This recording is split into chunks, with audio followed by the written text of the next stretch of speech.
Welcome back, everybody, to the G5 Beat. This is Josh Jones. On today's episode, we are reviewing the Mountain West. Got my partners in crime across the digital airwaves. John Baker, what's going on, guys? Hope you got a beer, ready to talk some more football today. Man, I am excited to talk some Mountain West football tonight with you guys. And staying up late to do it, seems like it's on cue to stay up late and watch these games. No, you ain't lying. Especially those Hawaii games, man. Ooh, up to 3 a.m. watching. At least when I lived in California, it wasn't that bad. West Coast time was great. It actually worked out perfectly. Now being back on the the east side of the country, man, it sucks. But some good games. Yes. Pac-12 after dark doesn't mean a darn thing to me. It's all about the Mountain West after dark. That's what we live for. Absolutely. There we go. Well, guys, we are going to go back to doing alphabetical order and talking about these teams and previewing these teams in the Mountain West tonight with you guys. And, of course, as always, we each are going to have a sleeper in each division from the Mountain Division and the West Division. And at the end of the episode, you can listen to our conference championship preview, too. I'm just glad UAB or App State's not in today's conference. Yes, I was going to say, yeah, but you guys probably shouldn't worry about getting a 2.5 hour long episode with this week or next week with the MAC. We love the Mountain West and the MAC, but at least, we shouldn't go too overboard with our previews. But we definitely appreciate you guys. You say that now. Hey, yeah, we'll see what happens. But nonetheless, we definitely appreciate you guys for listening to all of our previews and listen to us talk and hitting that subscribe button and following us on Twitter at the G5 Beat. So we'll go ahead and get started, and we will start in the Mountain Division where I have Air Force, who went. The Falcons went 3-3 last year, 2-2 in conference play. This is actually Troy Calhoun's 15th year at Air Force, so another seasoned coach in the G5. I'm excited, to have him back again with the Falcons. Now, on the offensive side of the ball, let's talk about what's going on with the Falcons. Last year in 2020, the 2020 season, and let me just start off. I probably should have said this before I started, but with the Mountain West and next week with the MAC, these guys had the shortest seasons out of any, of the G5. So we really don't have a big sample size to go off of when previewing for the 2021 season, because we really like to, deep dive in what exactly happened the previous season. So here, the 2020 season, well, there was a while where at some point we were thinking the Mountain West and the MAC weren't going to get to play a season, but they ended up playing the season. Thankfully, we were all glad to watch, even though there weren't fans in the stands. We were glad to be able to watch these teams, but it's just not a lot of film and stuff to go off of. But we're going to try our very best to get it rolling and let you guys know what's going on with these teams. But back to Air Force. The 2020 offense, the scoring points per game, Falcons averaged 24.3 points per game, which was ranked number 8 in the Mountain West. Total yards per game, they averaged 389 yards per game, which is ranked about 5th in the Mountain West. Rushing, they averaged about 305 on the ground and about 83.7 yards through the air, which was last in the Mountain West, but hey, it's Air Force. They like to run the ball, so not surprising. Now, last year, the Falcons only had 3 returning starters. This year, they get 4 returning starters on the offensive side of the ball. So they add another one. Quarterback Zeke Daniels threw the ball 54 times and completed 30 of 54 for 433 yards and 3 touchdowns. Rushing-wise with Daniels, he attempted 55 rushing attempts for 297 yards and 3 touchdowns. Now, behind him, you've got 2 guys, really talented guys, but it's definitely going to be the Daniel show again. But behind him is Warren Bryant and Ben Brittain. Now, running back position, the very important position for the Falcons in running this option. Leading rusher Brad Roberts is back. He returns this year. He had 64 rush attempts for 461 yards and 5 touchdowns last year. But also, you can expect, Omar Fatah, C.J. McNeil, and Elijah Robinson should be more involved this year in the rushing attack offense for the Falcons. Wide receivers, the Falcons do return just 2 of their top 5 pass catchers. One of those, including their tight end Kyle Patterson, who led the team last year with an amazing 12 catches for 205 yards and 2 touchdowns. But again, this is Air Force, so really just expect the ground and pound attack. Not a lot of, passing. They can hit you over the top, when the defense gets kind of lulled to sleep and tries to stack the box. So they can hit you over the top. But more than likely, as always, Troy Calhoun likes to get that ground game going. Now, the offensive line, this is a big one. The Falcons lose all 5 starters on the offensive line. And they actually only returned 3 total guys that have career starts this year. So it's going to be a total rebuild on the offensive line for the Falcons.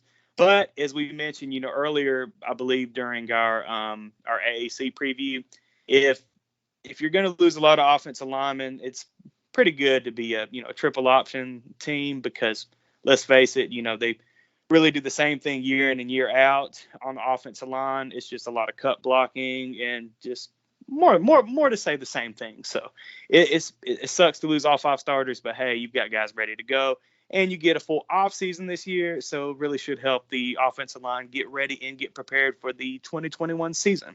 Now, on the defensive side of the ball in 2020, the Falcons defense gave up about 303 yards per game, 136 on the ground and 166 through the air. Now, on the defensive side of the ball, they actually bring back 9 starters from last year. So expect this defense to be, obviously more experienced, but also stronger. On the defensive line, they do lose their defensive tackle, George Sylvanik, who had 34 tackles and 2.5 sacks last year. Joey Woodring, Michael Purcell, and Caleb Nunez. They're all gone this year. So just tough loss for the defensive line. But they do bring back their defensive end, Jordan Jackson, and also Chris Herrera. So if you look at the defensive line overall, it should be more experience, at least compared to starting the 2020 season.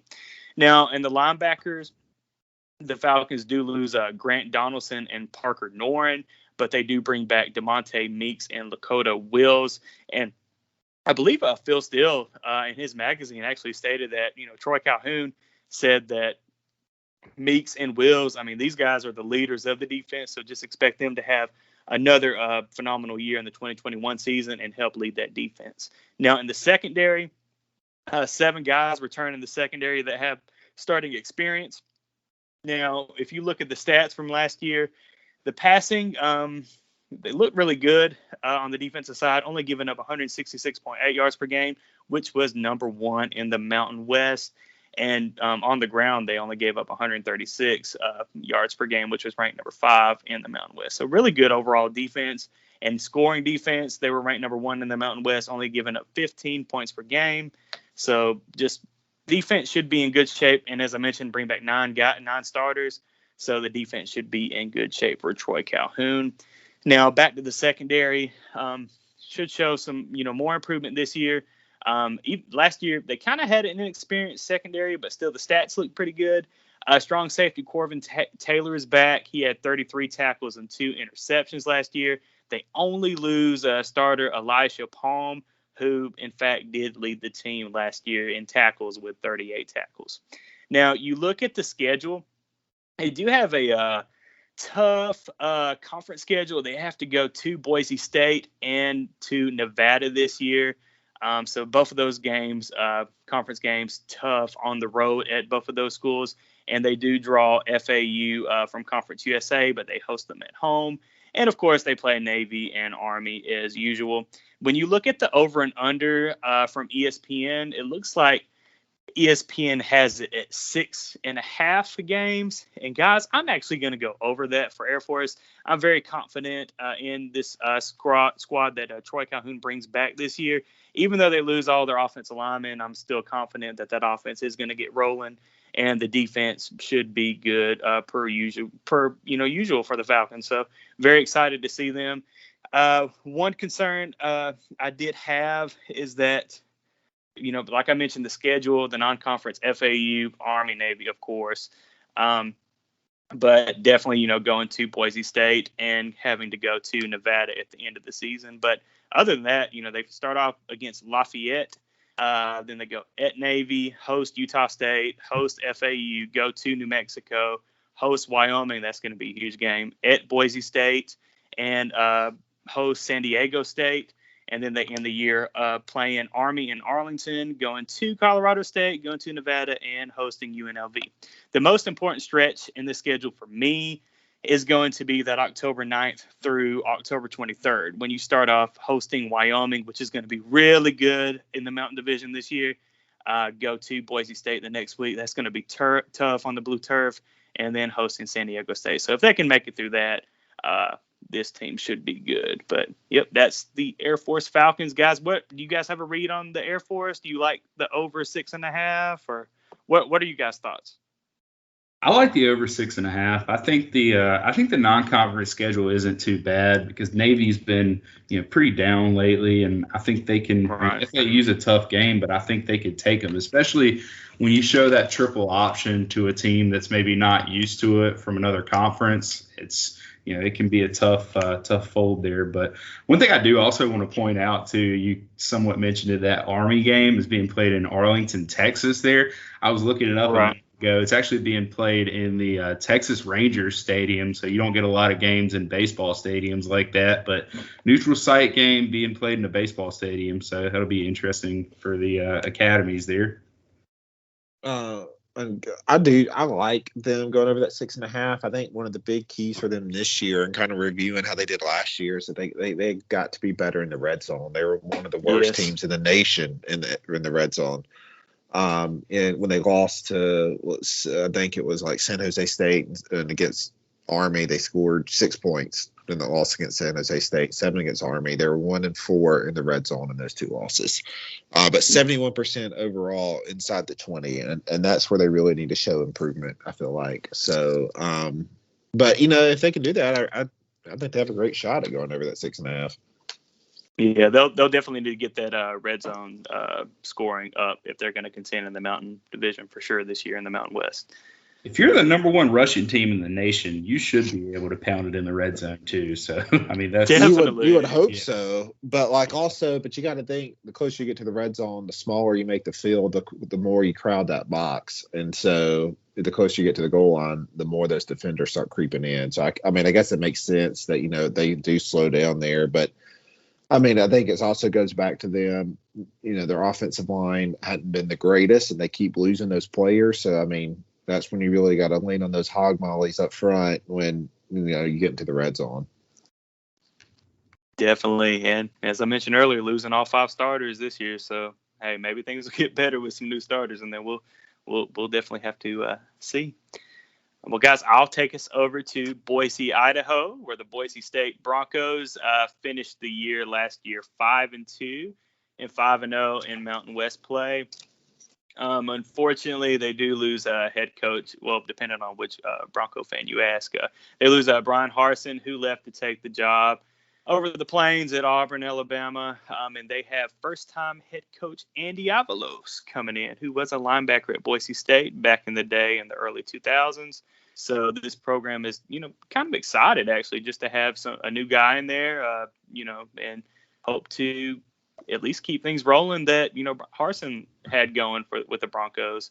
But, last year they made it to the Mountain West Championship for the 4th straight season under Harsin. But, I mean, it wasn't very pretty, guys, to be honest. And last year they had their worst offense that they've had since 1996 and the worst defense that the Broncos have had since 2016. So it wasn't pretty, but, hey, got to another Mountain West Championship. But unfortunately, they did lose to San Jose State 34-20. But let's start on the offensive side of the ball. Last year, they averaged 349 yards per game, 107 on the ground, and 242 through the air. Points per game, they averaged 33.9 points per game, which actually was ranked number 1 in the Mountain West and 27th nationally. And the rushing as I mentioned, 107 in passing, 241. Rushing was really odd to see Boise State just not be able to run the ball effectively at all last year. But we'll get into that in a minute. I mean, part of that was due to health. But starting with the quarterback position, Hank Bachmeier, the sophomore, he's back. He got injured against BYU, and there were some COVID issues too. But he threw the ball. He completed 96 passes out of 156 for 1,150 yards, 6 touchdowns to just 2 interceptions. But guys, right behind him, I mean, Jack Sears, the former USC transfer, I mean, he did pretty well himself. And he was actually the one that got injured versus BYU. Bachmeier didn't get to play against BYU due to COVID issues.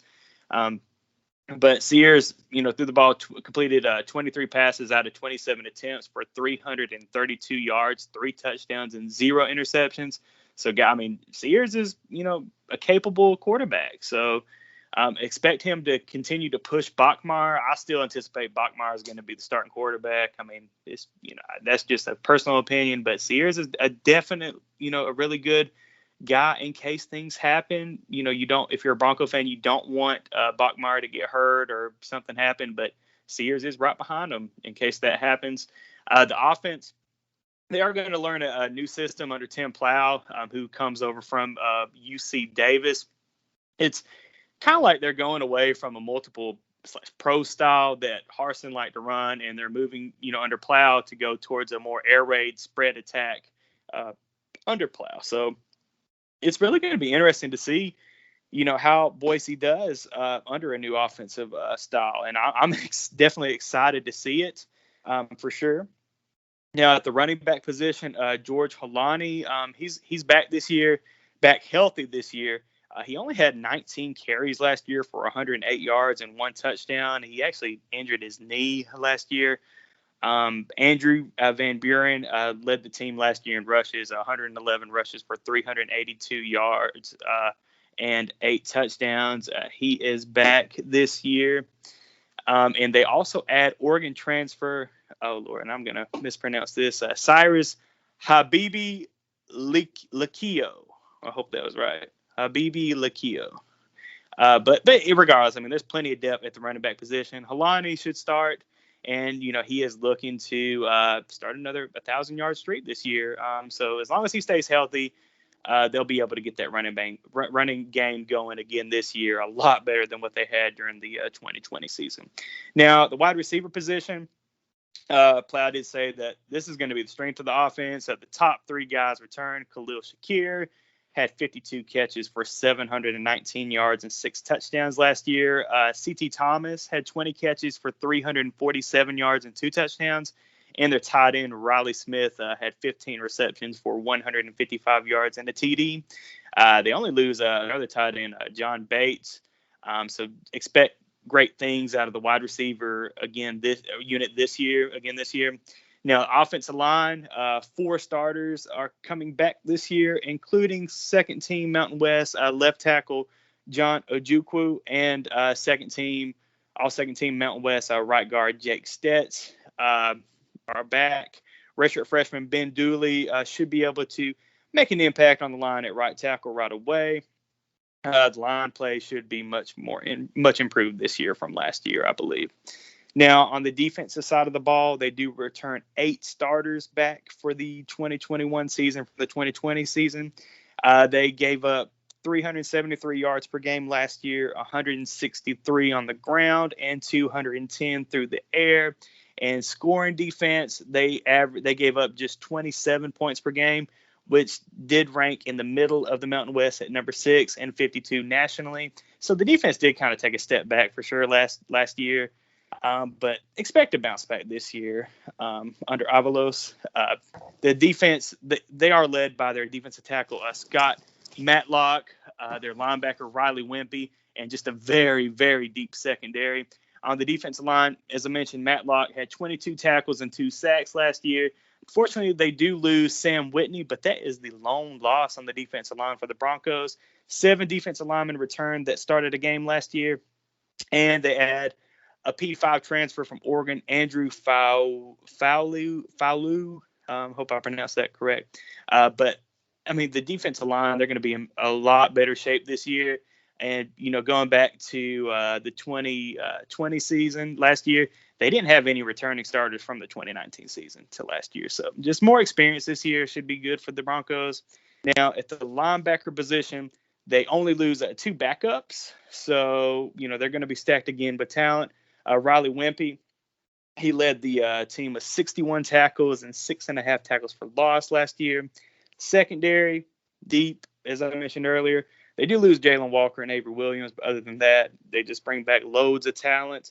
Also add a transfer from Bowling Green, Caleb Biggers. Safety J.L. Skinner and Tyreek Jones are back. Cornerback is maybe a question mark, but I still think the secondary is loaded and should be good, and should show improvements on defense as a whole from last year. So expect improvements on the defensive side of the ball and on the offensive side of the ball, especially in the running game. Now, the schedule, you've got one hell of a game to open the season at UCF Thursday night, September 2nd. The whole world is going to be watching that game, well, unless you're Baker Lloyd at the App State ECU game. But most of the world will be watching that game. I'll be watching both. I'll have 2 screens up that night. But definitely a really good game. And they have to play Oklahoma State in the non-con. But Oklahoma State does come to to Boise. So that's going to be really cool to see a P5 team come to Boise State again. We were supposed to see Florida State come last year, but unfortunately due to COVID, that didn't happen. But guys, I did have very interesting thought. I was listening to another podcast called a Split Zone Duo, which I know, a lot of you listeners listening to us, listen to those guys. But Stephen Godfrey brought up a good point about Andy Avalos, and he was kind of arguing or stating that honestly the best thing that could happen or one of the best things that could happen for Andy Avalos is losing that game to UCF. And his main argument for that was because, you come in, Andy Avalos, you come into this pressure, at Boise State where you're expected to win championships, be a top 25 team year in and year out. If you drop that opening game to UCF, you kind of go out of the national spotlight for a little bit and lose a little pressure. And I don't know. I kind of understood where Godfrey was coming from, but if you ask any Broncos fan, they're going to say they want to win that UCF game. So just not only for bragging rights for Boise, but for the Mountain West Conference as well. But really quickly, the over/under from ESPN is 9 for the Boise State Broncos, and of course, I'm going to go over that 9. But that first game, non-conference game at UCF is very important for the Broncos. I can run over the schedule real quick. After that, they host UTEP, which should be a win. Oklahoma State comes to town, at Utah State, Nevada at home, at BYU. That is going to be a really different BYU team than what we saw last year. They host Air Force, go to Colorado State, to Fresno State. That's going to be a big game. Then they host Wyoming, host New Mexico, and end the season at San Diego State. But guys, I'm going over those 9 games. What are your thoughts on the Boise State Broncos this year? First of all, I kind of agree that it might be better for them to lose. It makes sense in a way. And you think about, arguably they're the best team in the Mountain Division. Their key divisional games are at home, Air Force and Wyoming. They're in Boise. So you don't want to derail, the rest of your season and, and possibly jeopardize, your a shot at the conference championship, at least. Well, I don't know. Anyway, but no, I agree. It makes sense. And so, they're going to win the Mountain Division, and the really only other, conference. Going to Fresno is going to be tough. There's no doubt about it. But they don't have to deal with San Jose State. The only really other tough. You get Wyoming at home. Yeah, and they get Air Force. They do get Nevada, and which could be a version 1 of the conference championship game. Who knows? True. We'll see. And Nevada is coming off of a bye too before. Exactly. So no, I get it. No, I think it makes sense. I get it. Other than that, I agree. I think going over that 9.5 is pretty safe statement. So I'm a little opposite of you guys this year with Boise. I'm not as bullish. I felt like they took some steps back last year, and granted, I think part of that was because of the COVID offseason. Like, you don't have the same, the same setup, the same offseason strength routines, all that jazz, right? Anybody's got that issue. But I look at them, and I'm wondering if, you deal with that, then you're dealing with the coaching transition now.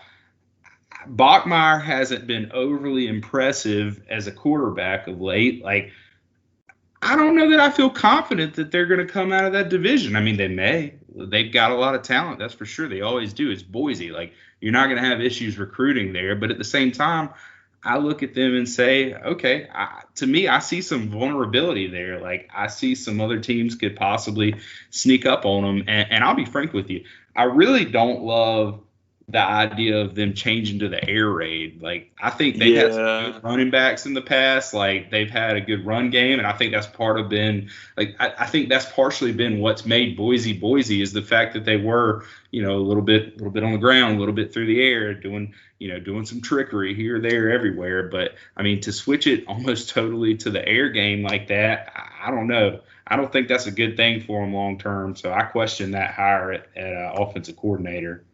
And I would agree with you, if their key divisional games, like against Air Force and Wyoming, were not at home, I'd probably agree. I don't know if they can come out of that division, but I mean, they have one of the best home field advantages, and one of their toughest divisional games at home. Like, that's why I give them that nod. But other than that, yeah, I can totally see your point, Baker.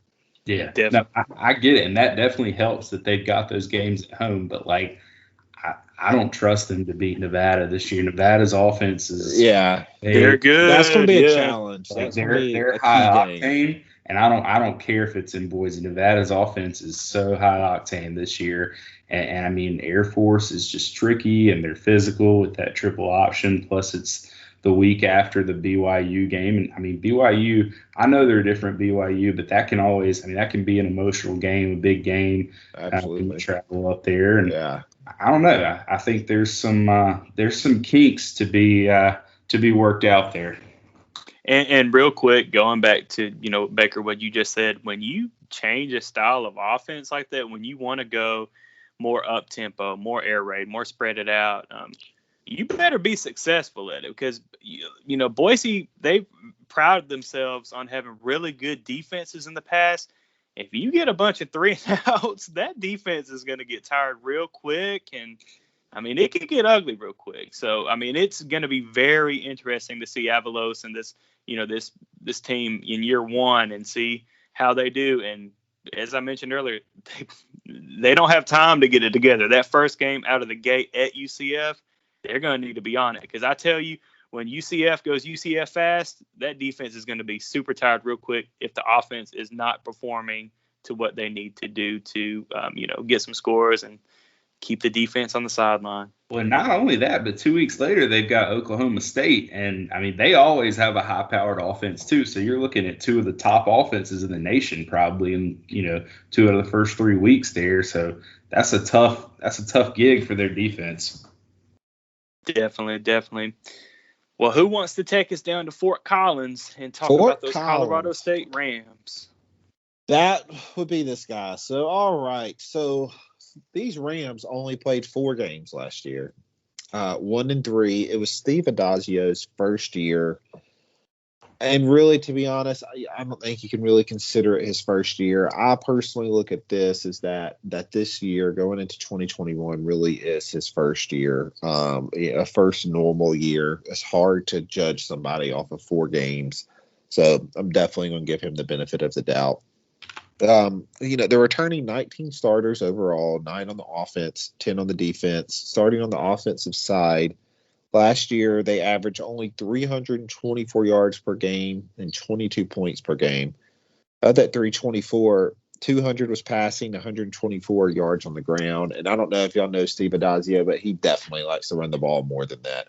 So Yes. that's going to be a huge key for them this year, and we'll get to that more in a minute. But definitely not a good showing last year. But like I said, 4 games, it's hard to judge someone coming into that kind of situation. Quarterback. So Todd Centeio, he's going to be the starting quarterback for this team. Patrick O'Brien left for Washington, but Centeio, 6'1", 220 pounds. He can. At times, he looked okay. Other times, though, not so good. Overall, he was 39. He hit just 39% of his passes on 36 throws. When he was at Temple, so he has familiarity with the Dazio. He did hit 68% of his passes in his time when he was a backup at Temple. He is a mobile guy, so I think he'll take a step forward this year. But he definitely will be that guy. Let's see, jumping over to the receiving core to see, what kind of help Centeio will have. They do lose Nate Craig Myers to UCF, reconnecting with Gus Malzahn there, but they do get Trey McBride back, that tight end. He was their leading receiver last year. He caught 22 passes for 330 yards and 4 scores. They have experience in this group. Dante Wright's there, earned all Mountain West honors. He averaged 16 yards per catch. McBride, though, however, was the only guy that caught a touchdown pass last year. Again, just 4 games, but they do return a lot of experience that helps Centeio out. Now, back to that running game, the offensive front. They get everybody back, but they're one of the worst in pass protection last year. It was not good. So let's see, in 4 games last year, they gave up 12 sacks and 36 tackles for loss. Only, like I said, only averaged 124 yards per game. They never got more than 150 yards on the ground. And they've gone 12 straight games without 200 yard rushing day, which is, I think pretty significant for them. They do get they get help from the transfer portal. They build up depth or to build some depth around their guard, Elijah Johnson. They have center Cam Reddy back. So, like I said, they do get all of these guys back. And so they do bring back that limited experience, but they have got to get way better. So, running the ball, who's going to be running the ball? So there'll be a few different guys back there. There's a 200-pound sophomore, Ajon Vivens. He led the team last year, 210 yards. They also got Marcus McElroy. He came up with the team high 3 touchdowns last year. But it all hinges on that offensive line. They need more room to run. Only averaging 124 yards last year. They've got to do better than that.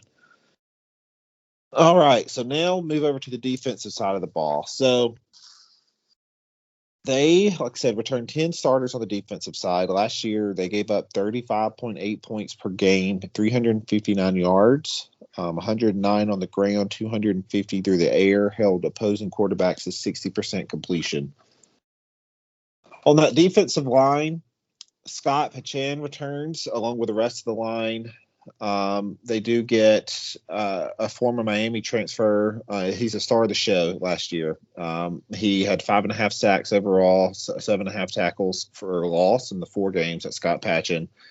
There's just enough size on this line to make a difference. They have Manny Jones, 280-pound guy. They have Toby McBride, 285-pound guy. They're good tackles. And so they can put pressure on the quarterbacks. Linebackers, they get 3 of their linebackers back. They have good size. They have speed. They have junior Jaquan Jackson. He's coming back. He was the team's overall top tackler the last 2 seasons. They get Cameron Carter back at outside linebacker. And the defensive backfield, they only came up with 1 interception last year. So I think they're going to have to find ways to get more turnovers. Let's see. There's experience in this group. Marshawn Cameron comes back. He was the one with a long pick. He also finished 3rd on the team with 29 tackles. Senior Logan Stewart, he's also back. He'll probably a lot of people see him as ending up with like an all-conference kind of honors. He's talented. So they do return some experience. Let's see. So looking at that schedule, so they open up with South Dakota State, which is not necessarily a given the success that South Dakota State's had in FCS. They do play Vanderbilt at home, at Toledo, at Iowa. have a bye week, and then they play San Jose State for homecoming. And I really think that is going to be the key game for them. So, if they really want to make a statement in Steve Addazio's second year, really his first year, they really need to make a statement, I think, against San Jose State. I know it's not in their division, but it could be announced, they're coming to the conference. And if they really want to make improvement and, make some noise, I feel like that's going to be a really key game with them. After that, they get 2 tough games at New Mexico, at Utah State. Then they get Boise at home, Wyoming, Air Force at Hawaii, then Inman, Nevada, which is a tough way to end the season for them. Overall, so I believe they're over/under. We're looking at 4.5. I have them going above that at 5 games. I really think they do make some progress in Addazio's second year, especially with this experience coming back. The offensive line coming back, as porous as they were last year. I think Addazio is known for good line play, running the ball. I think they'll really show improvement in this year, and so I do see them improving and having at least 5 wins, maybe an upset, getting them to a bowl game. But really, that's about it, guys. What do you think? One quick thing I wanted to add with Colorado State last year is just they've got to get better production out of their special teams. Like, you go back to that Boise State game where they had 3 block kicks. Oh yeah, against Boise, but like that, and then giving up 2, return touchdowns against San Diego State. Like, they've got to shore that up because, as you just mentioned, Steve Addazio, he wants to run the ball effectively, stop the run game on the defensive side of the ball, and play really good special teams. So I do give them last year as a freebie because last year COVID, whatever, you hate to use that excuse, but really this is going to be his first full year. And I think that number is pretty dead on. Would you say it was 4.5? It's 4.5. I give them 5.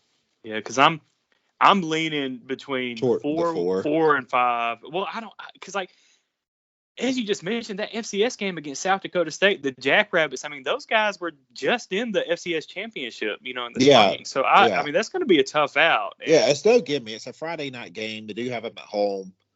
But, no, that's by no means an easy win for them.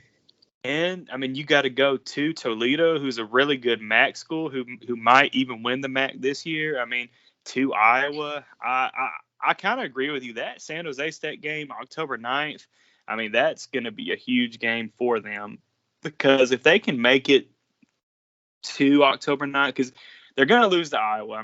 They're not going to beat Iowa, but if they can beat, they should beat South Dakota State. If they can beat at least Toledo or Vandy, which that's tough to get at least one of those, then I like them going over that 4.5. But yeah, it's going to be a challenge, but. Yeah, I think, like I said, a lot hinges on that October 9th game. San Jose State, let's make a statement. If they're going to make one, that's the place to do it. It's their homecoming, coming off a bye week. That's going to be it.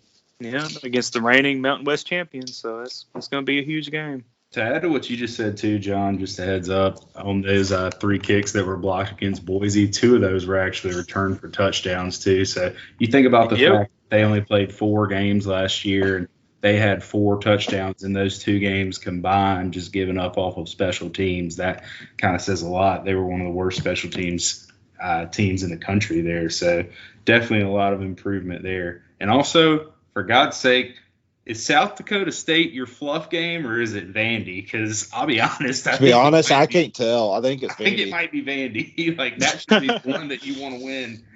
But not that you don't want to win all of them. But, yeah, that's a tough schedule. It is for real sure. Real quick, too, just, I don't know, something I had read. Addazio, apparently he's really high on the quarterback, Centeio there you were talking about.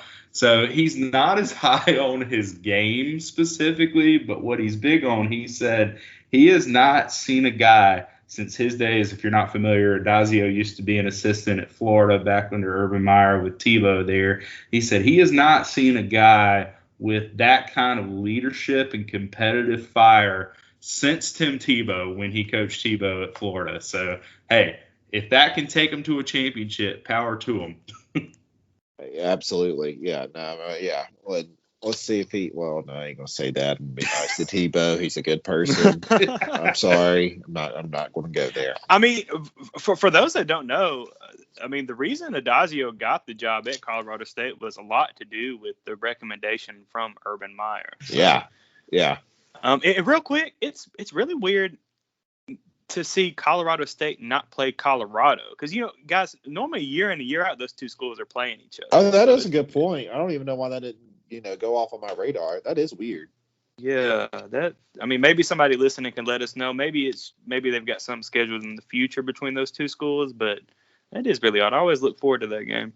And Baker, one last thing to your point, they upset Arkansas when Arkansas came in 2018. Vandy could just be that game this year. So to your point, that might be their fluff game.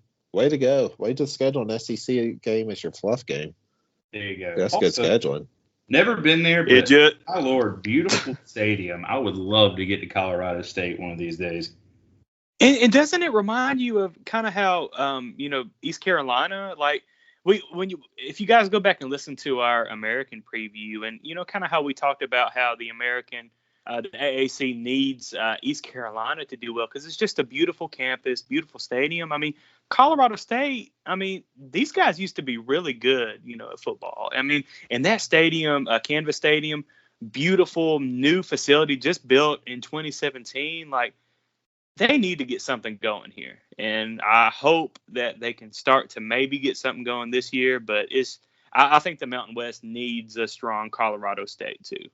With the budget and the alumni base that they have, you would think that they could, maybe do. Yeah. That's not to say that they aren't, but they have the ability to be a large scale contender. They have the ability to be Boise. They have every bit of that ability. Oh, yeah. They have one of the largest enrollments in that conference. They have, like you said, they have the enrollment, they have the alumni.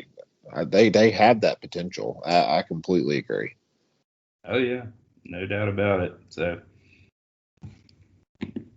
well, all right. Who wants to talk about the New Mexico Lobos?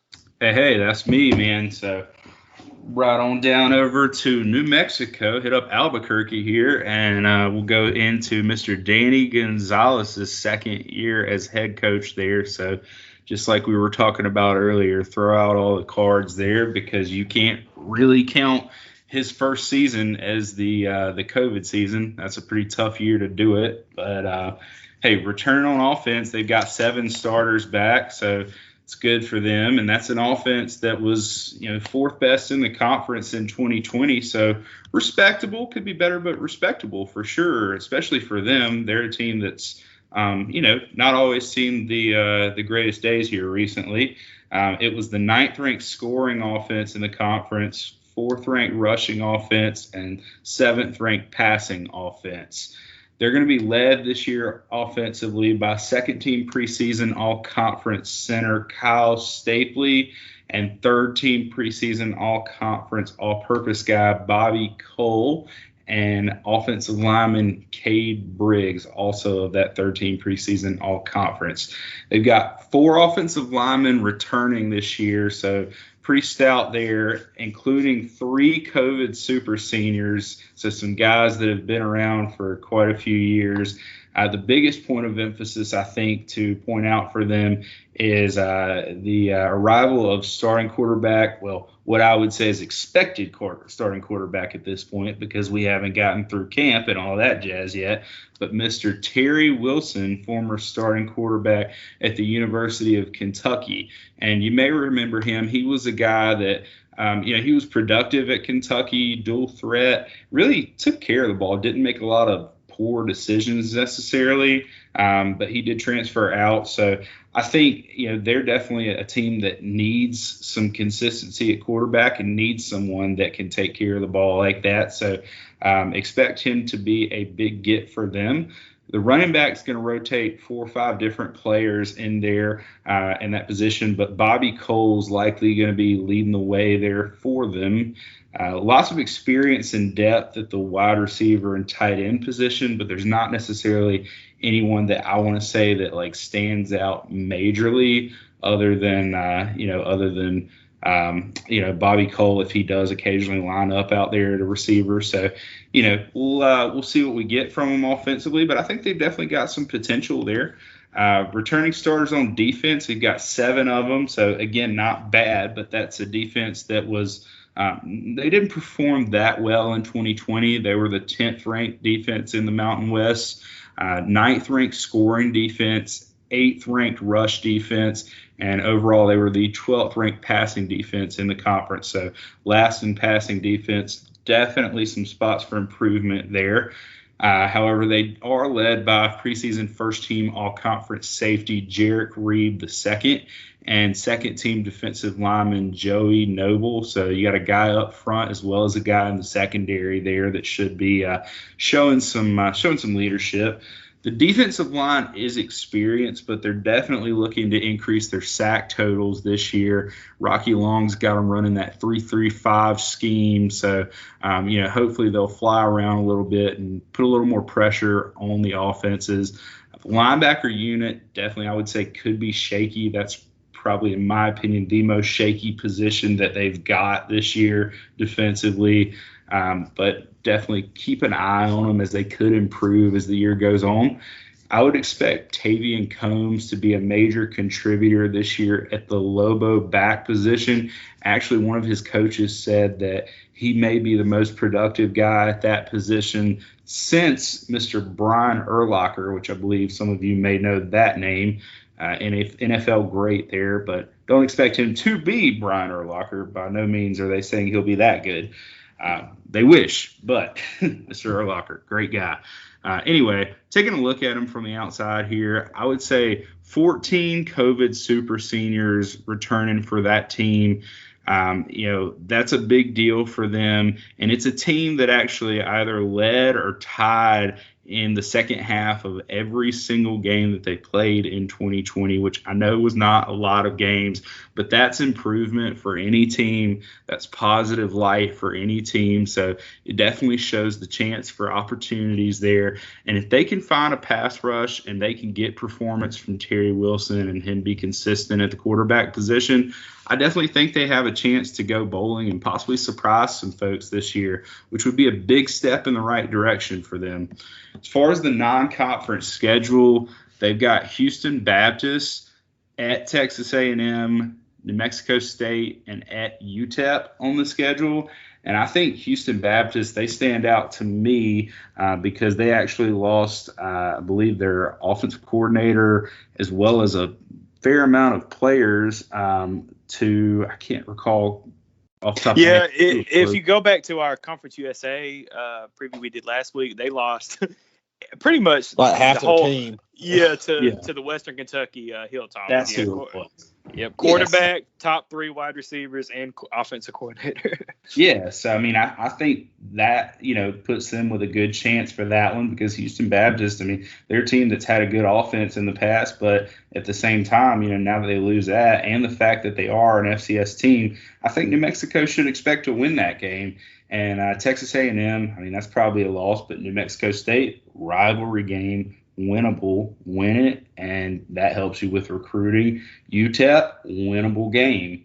And then you go on into conference, and, I mean, you get a few upsets, and you could find yourself in a bowl game. I mean, all you really have to do at that point, if you go 3-1 in the non-conference, you just find your way to 3 more wins in conference, and you're bowling. And I think there's a real opportunity there for them this year. So when I looked at the over-under, I saw 4.5 for ESPN there. And like I just said, I really personally see them going over that. I think 4.5 is low, and I could easily see the 5 or 6 win mark for them.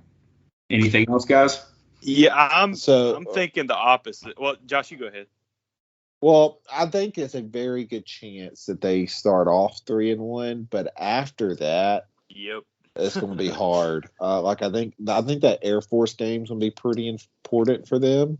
Because after that, 4 of their next 6 games are on the road. And so I think that could be rough for them. And my last thing, and just kind of to throw out on them, is that I think if they want a chance to go to a bowl, I think their pass defense will have to get way better. So I was kind of just looking through, kind of preparing for this show, and they at the 7 games last year, they played Air Force and Wyoming, which were not the most prolific passing game or teams. So take them out.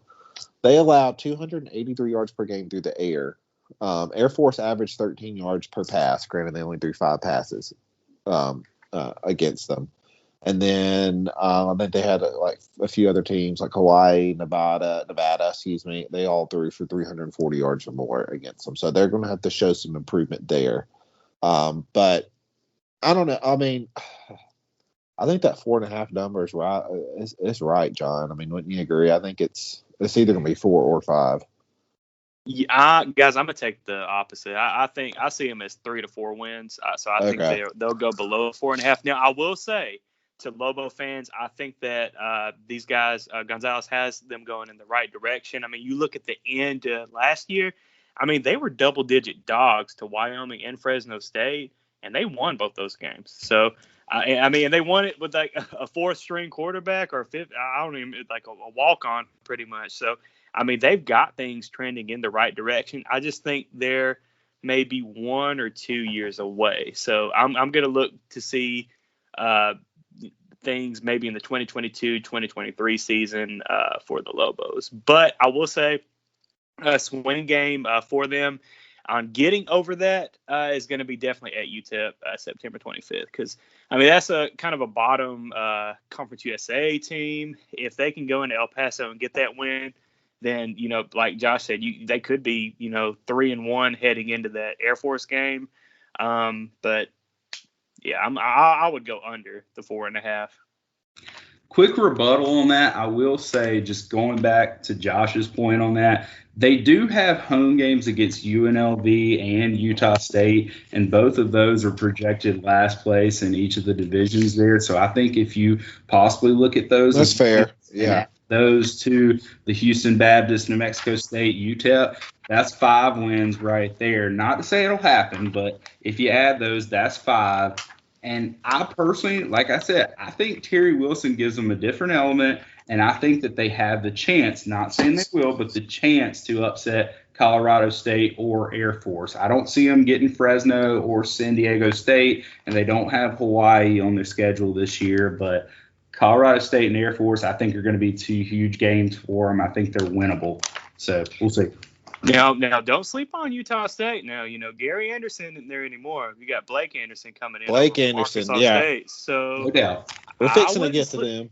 Yeah, I wouldn't sleep on the Aggies. Yeah. And Logan Bonner. Yeah, you'll talk about that in a minute. But, yeah. Right. But, hey, the Lobos definitely trending in the right direction for sure. Yeah. Well, I believe it is time to go to Logan, Utah, isn't it? Yes, it is. All right. Utah State Aggies, as we previously just mentioned, Blake Anderson's first year coming in from Arkansas State, bringing Logan Bonner with him. I think this was a great hire for Utah State, especially after the rough year on offense Utah State had last year. Let's say, thank God that Gary Anderson is out of there. Kick him with the curve. Yeah, absolutely. I really like this hire. I think it's going to be great. They also bring in the former UCF offensive coordinator Anthony Tucker. I see this being a really fast team, so I think this will be a good things for the Utah State Aggie fans. I think it'll be a very fast-paced offense. I think they're going to score a lot of points. Really, anything's better than last year. They averaged just 276 yards per game, 140 of that on the ground, 136 that through the air, but just averaged 15.5 points per game, while their defense gave up 35 points per game. They went 1-6 last year. Rough year. This passing game has got to get better, and I think they're definitely heading in the right direction this year, especially bringing in Logan Bonner.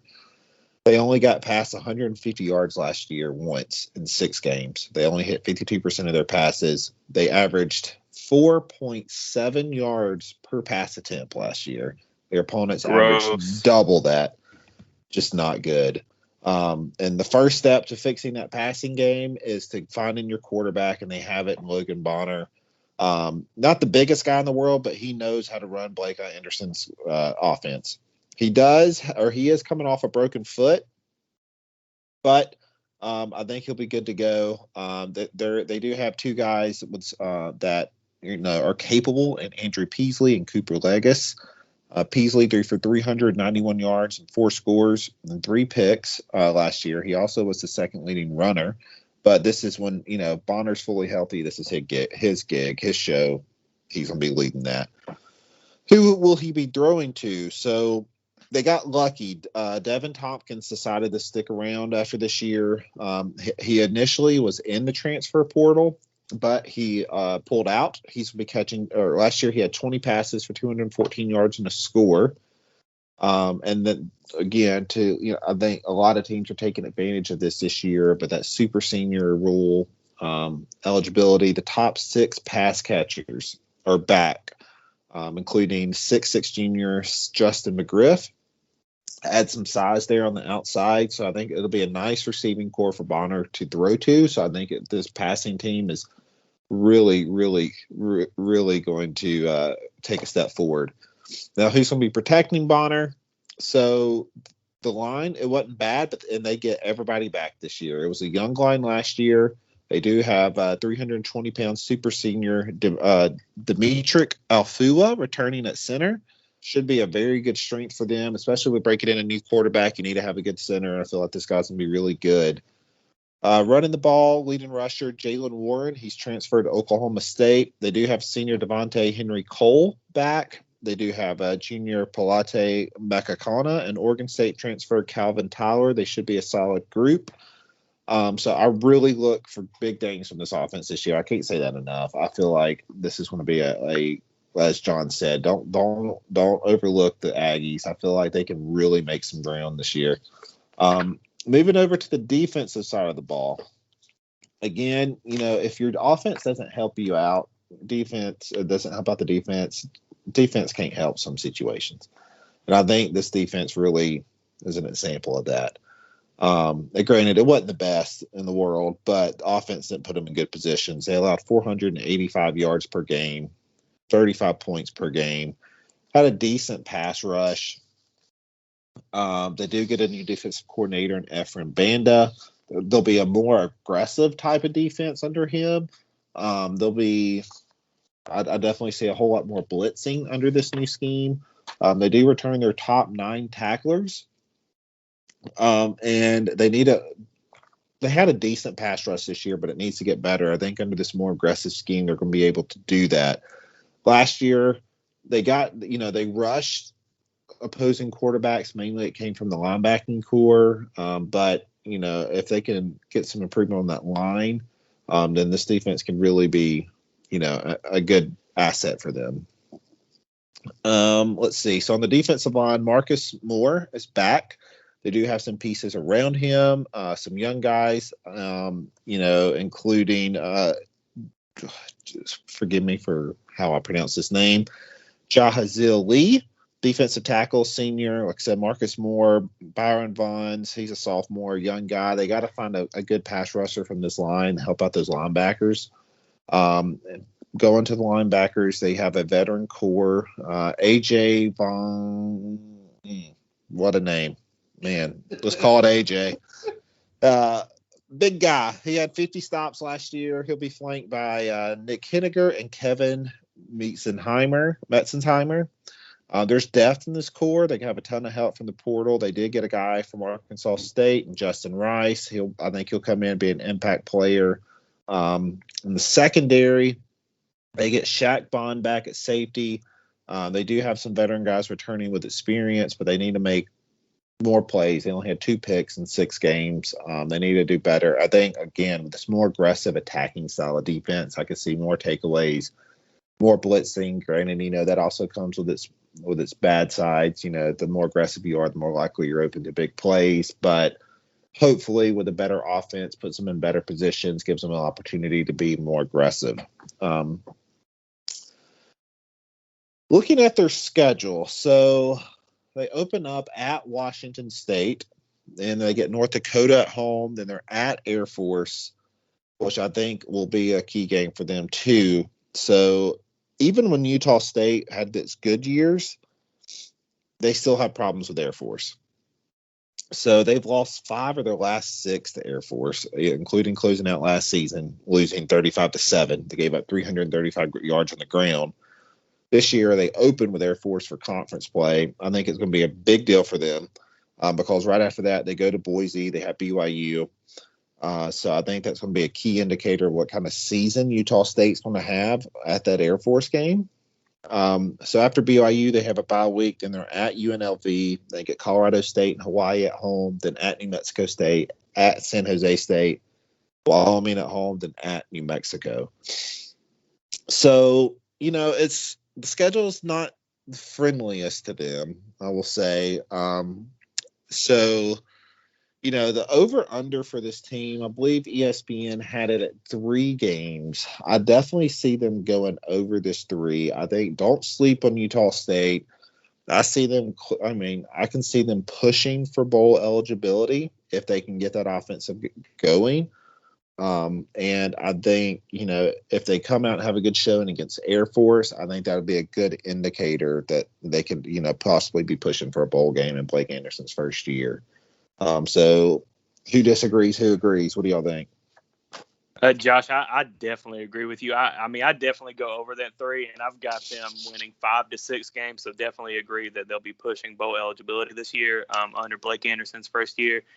You just talk about the total package. You get Blake Anderson, a hell of a coach from Arkansas State, but not only him, but he brings in Logan Bonner, Brandon Bowling, and Justin Rice from the Arkansas State program. Expect these guys to contribute immediately for the Aggies. So they're going to be so close to going bowling this year, and I hope they do under Blake Anderson. After all he's gone through, I definitely think he deserves that. Absolutely. So real quick too, Justin Rice, if you're not overly familiar with him, with that name, and any of you Mountain West fans probably are, 2019 Mountain West, he was first team all conference in 2019 in the Mountain West as a member of Fresno State. Then prior to last season, he was named the 2020 preseason Defensive Player of the Year in the Mountain West. But when the Mountain West announced they weren't playing, he transferred to Arkansas State, played for Blake Anderson at Arkansas State last year, was first team all Sun Belt, and now he's back out in the Mountain West with Utah State.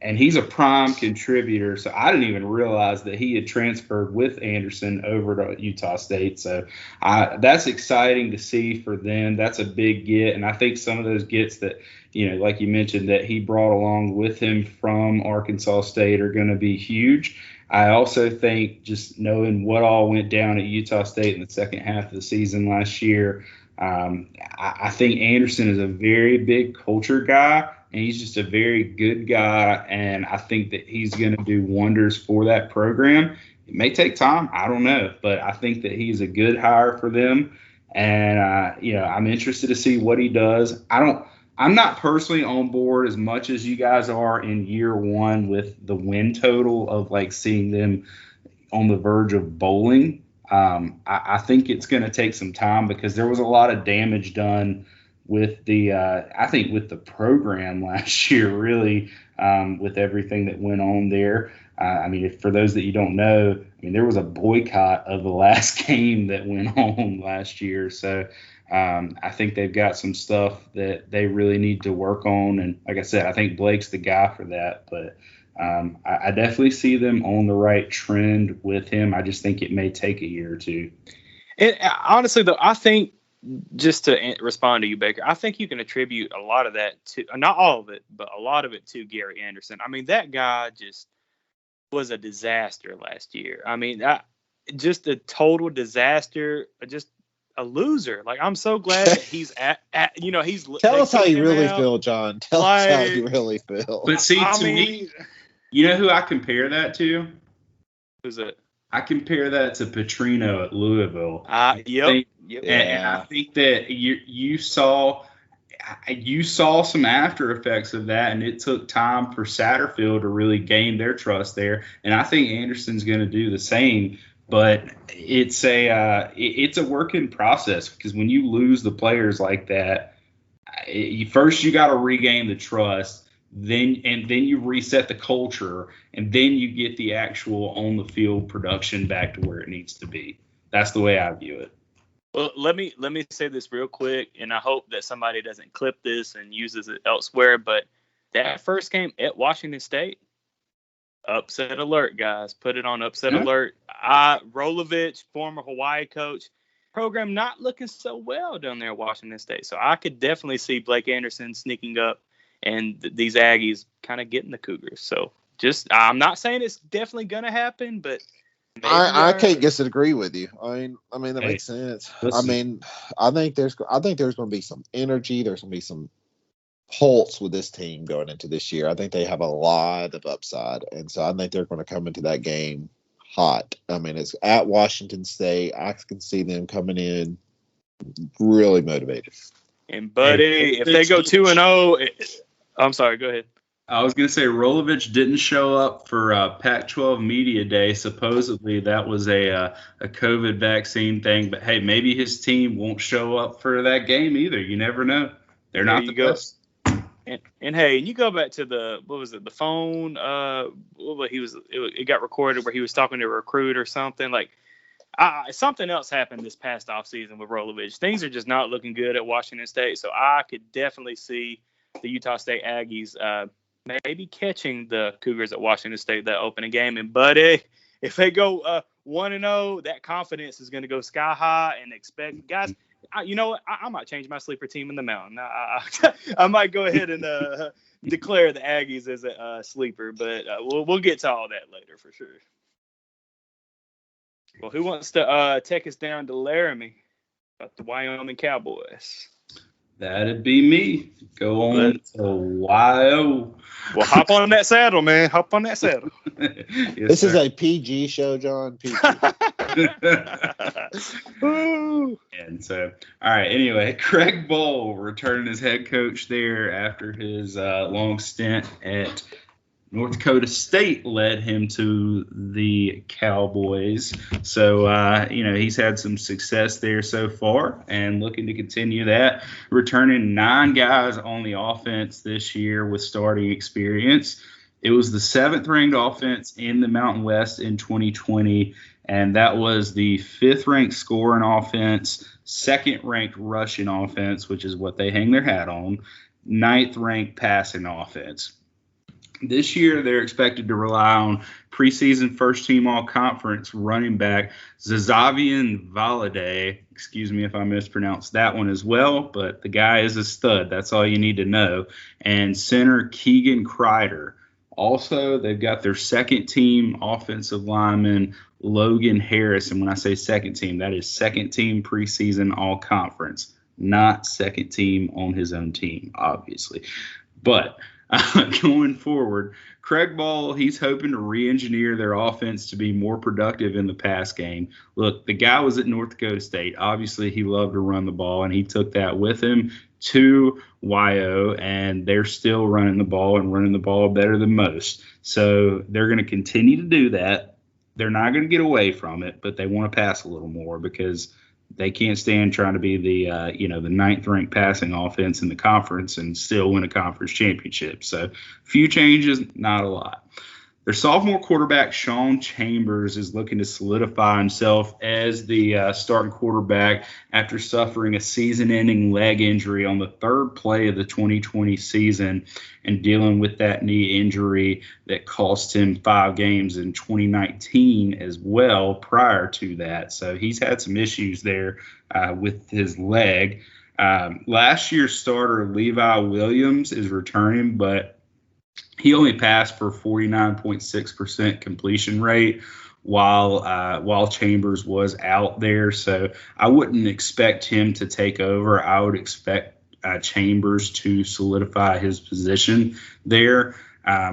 Xavier Valade and Trey Smith are looking to lead that backfield, but again, I would definitely expect Xavier Valade to be the main guy.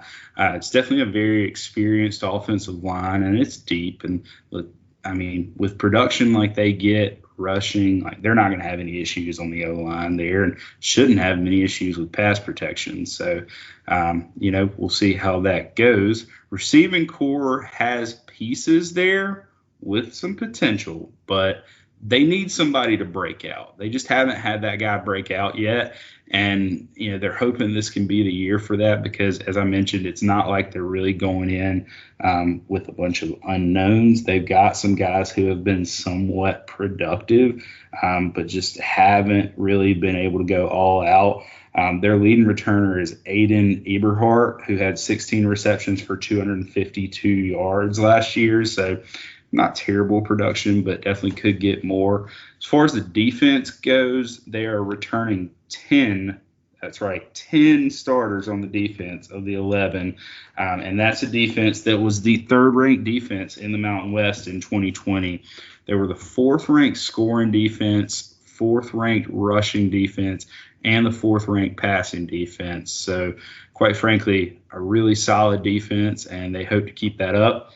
Preseason first-team all-conference linebacker Chad Muma is returning. Also, second-teamer safety Zias Gandhi and third-teamer Solomon Byrd. So they're really hoping to have some help there in the secondary between some of those guys. Middle linebacker Chad Muma also led the Mountain West and was third nationally in tackles per game last season with 11.8 tackles per game. So he's pretty much a wild man running on the loose back there, and they're hoping he's going to keep that up this year as well. The return of defensive end Solomon Byrd is really big for them because he opted out of the 2020 season, and they really need to see an increase in their pass rush, and they think that he can be a big contributor for that.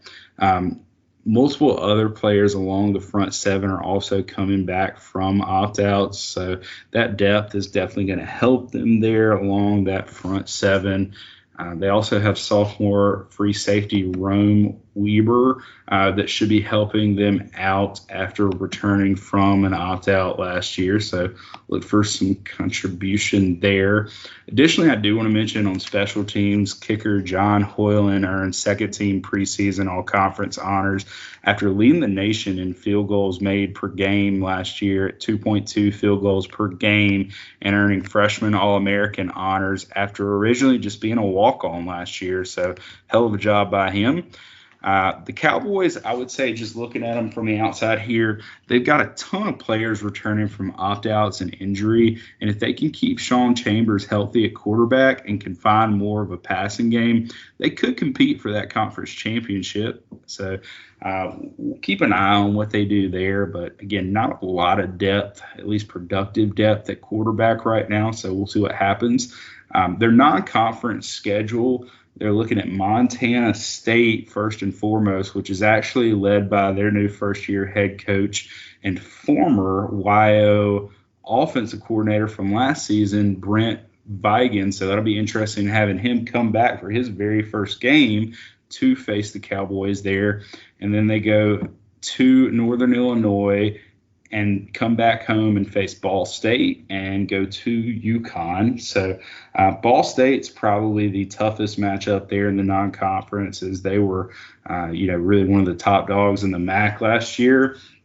Defending MAC champs. Yeah, I mean, absolutely. So, yeah, and as far as the conference goes, they start out the year at Air Force. Then they have back-to-back home games against Fresno and New Mexico. They go to San Jose State, come back home for Colorado State, go at Boise, at Utah State, and finish against Hawaii. So I personally don't think it is a awful schedule. I mean, look, they're avoiding Nevada, so that's a plus. You've got to play at Boise. Yeah, you've got to play at San Jose State. Those are tough. But aside from that, I think you've got a lot of winnable games. So, you got a pretty good team here, and we'll see what happens with them. far as the ESPN what was over under too, real quick, they had them at 8, and I actually have them going over that. I think that they're going to have a big year and be able to top that because it's a fairly easy schedule.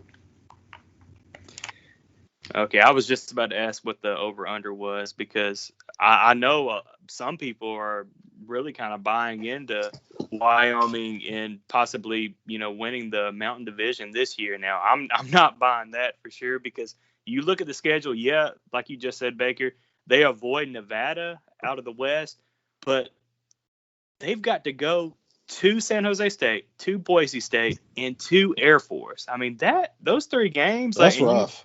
And to win the Mountain, I mean, you really need to win really all 3 of those, but at least 2 out of the 3. And I don't know if they can do that this year. Now, I hope the Wyoming fans aren't getting mad at me, but I'm not buying that hype out of the Cowboys this year for that reason. And as you just mentioned, you play 2 MAC schools, but one of those MAC schools, Ball State, I mean, they're the defending MAC champs. Now you get them to come to Laramie, but I don't know. I mean, I think they'll have a successful season, but I'm definitely not buying the win the division hype. No, absolutely. And I got a stat for you. So last year, opponents threw 8 touchdown passes against them. They had one touchdown pass. They have got to get something going in that passing game. I know I just said the same thing for Utah State, but I mean, if they want to have a chance, I mean, you got to do better than 1 touchdown pass. That's just Craig Bowl, man. He just loves running that ball. It is, but I think a lot of that expectation, too, is on Sean Chambers. I think they struggled with passing, not having him at quarterback that like last year, because I think previously, he'd been a guy that they felt like he was going to be the arm for them. And if they can keep him healthy, that's kind of what I was saying a minute ago. If they can keep him healthy, he's the guy to start getting that pass game moving a little bit for him. Yeah. Yeah. So definitely. But do we all agree? I mean, they could go over that 8 and still maybe not contend for the Mountain? Or are you saying, Baker, like if they go over the 8, they definitely, will be contending for the Mountain? So no, I don't want. Okay, I was gonna say I don't want to spoil your pick for later in the episode, but I was just trying to see what you were thinking. Listen, you're perfectly fine, and listen, I want to point this out too. Just looking at them, I mean, you look at the different phases of the game. I'm not even going to talk about special teams for them, but look, they're one of the top rushing offenses. They've got a good defense. All they really need is that pass game to take that next step because, I mean, their defense all around too. It's both sides of the ball. If they get that pass game on the offense, like they've got everything rolling. So I see good things for them. And, yeah, I think that they could potentially top Boise. I mean, you heard me earlier with what I was saying about Boise. I'm not overly confident in them with all the transition that they have going on. But I'm not going to say it yet. I'm not going to say if I think they will or not. We'll leave that hanging and focus back later on the show. I love it. Well, guys, that wraps up the Mountain Division, so I will take us over to the West Division and take us down to Fresno, California with the Fresno State Bulldogs. Kalen DeBoer, this is his 2nd season, but as we mentioned previously, last year was his first season, the COVID season, so I'll give Fresno a pass and say that this is going to be DeBoer's first real full season at the head dog of the Fresno State Bulldogs. I mean, guys, they went 3-3 last year. This year, the offense is going to be the strength of the team. This year, they returned 9 starters on the offensive side of the ball. Points per game in 2020, they averaged 32.8 points per game, which was 2nd in the Mountain West and 36th nationally. Total yards, they averaged 479 yards per game, which ranked 1st in the Mountain West. Rushing attack was kind of an issue last season for the offensive side of the ball. They just averaged 123 yards per game, which ranked 10th in the Mountain West. But passing was ranked 1st in the Mountain West with over 356 yards per game. This team is led by junior Jake Haener, who completed 150 passes out of 232 attempts last year for over 2,000 yards, 14 touchdowns, and 5 interceptions. I mean, my God, this This guy is one of the best quarterbacks in this league by far. Kind of up there with Nevada and with Nevada's QB and, of course, Boise's QB, which we mentioned earlier. But, I expect Haener to have another big season this year, and he has some stud wide receivers to throw to. Let's look at that wide receiver unit. Jalen Cropper, sophomore, he's back. He had 37 catches for 520 yards and 5 touchdowns last year. I mean, this dude has elite speed. He's super quick. Cropper actually had 3 straight 100-yard games last year. Carrick Wheatfall, senior returns. He had 23 catches for 363 yards in the TD last year. Josh Kelly, the redshirt freshman, had 22 catches for 330 yards and a touchdown. And Zane Pope returns. Pope actually missed the first 4 games of last year, and he still has 7 catches for over 119 yards and 2 touchdowns last year. And plus, they also had a P5 transfer from the Pac-12. From Washington, they had transferred Ty Jones to the wide receiver unit. So just expect, with even more chemistry on having a full offseason, and just expect Haener at the QB position to develop and do even better things this year. I mean, these guys are going to be awesome. Now, at the running back position, Ronnie Rivers is back. Last year had 100 rushes for just 528 yards and 7 TDs. Now, Rivers was hurt the last game at New Mexico. But, I mean, Ronnie Rivers he's just too good to just have those numbers that he had last year. So I definitely expect a real big bounce back this year in the rushing game. Expect him to get more yards and even more touchdowns this year under the offense. Now, granted, DeBoer does like to throw it around a lot more, but I still think that Ronnie Rivers is just too good to not get him the ball somehow. So they'll be able to, throw it to him more this year and just let him tote the rock a little bit more this year, I believe. But Rivers is actually he became the first player in Fresno to have over 2,500 yards and 1,000 reception yards in his career as a Bulldog. And he also tied the Fresno State all-time touchdown record for 44. So he's going to break it this year. Or he should break it this year. So just really stud running back for the Bulldogs with Ronnie Rivers. At the running back position, they also add another Pac-12 transfer from Utah, Jordan Wilmore. But guys, I mean, Rivers, he's one of the top running backs in the nation. He not just in the Mountain West. So expect him to get the ball in multiple different ways again this year, and expect those rushing numbers to improve this year. Now, on the offensive line, the Bulldogs do lose all second team Mountain West, right tackle Cyrus Tutili and right guard Woodley. But they do return 8 offensive linemen that do have starting experience.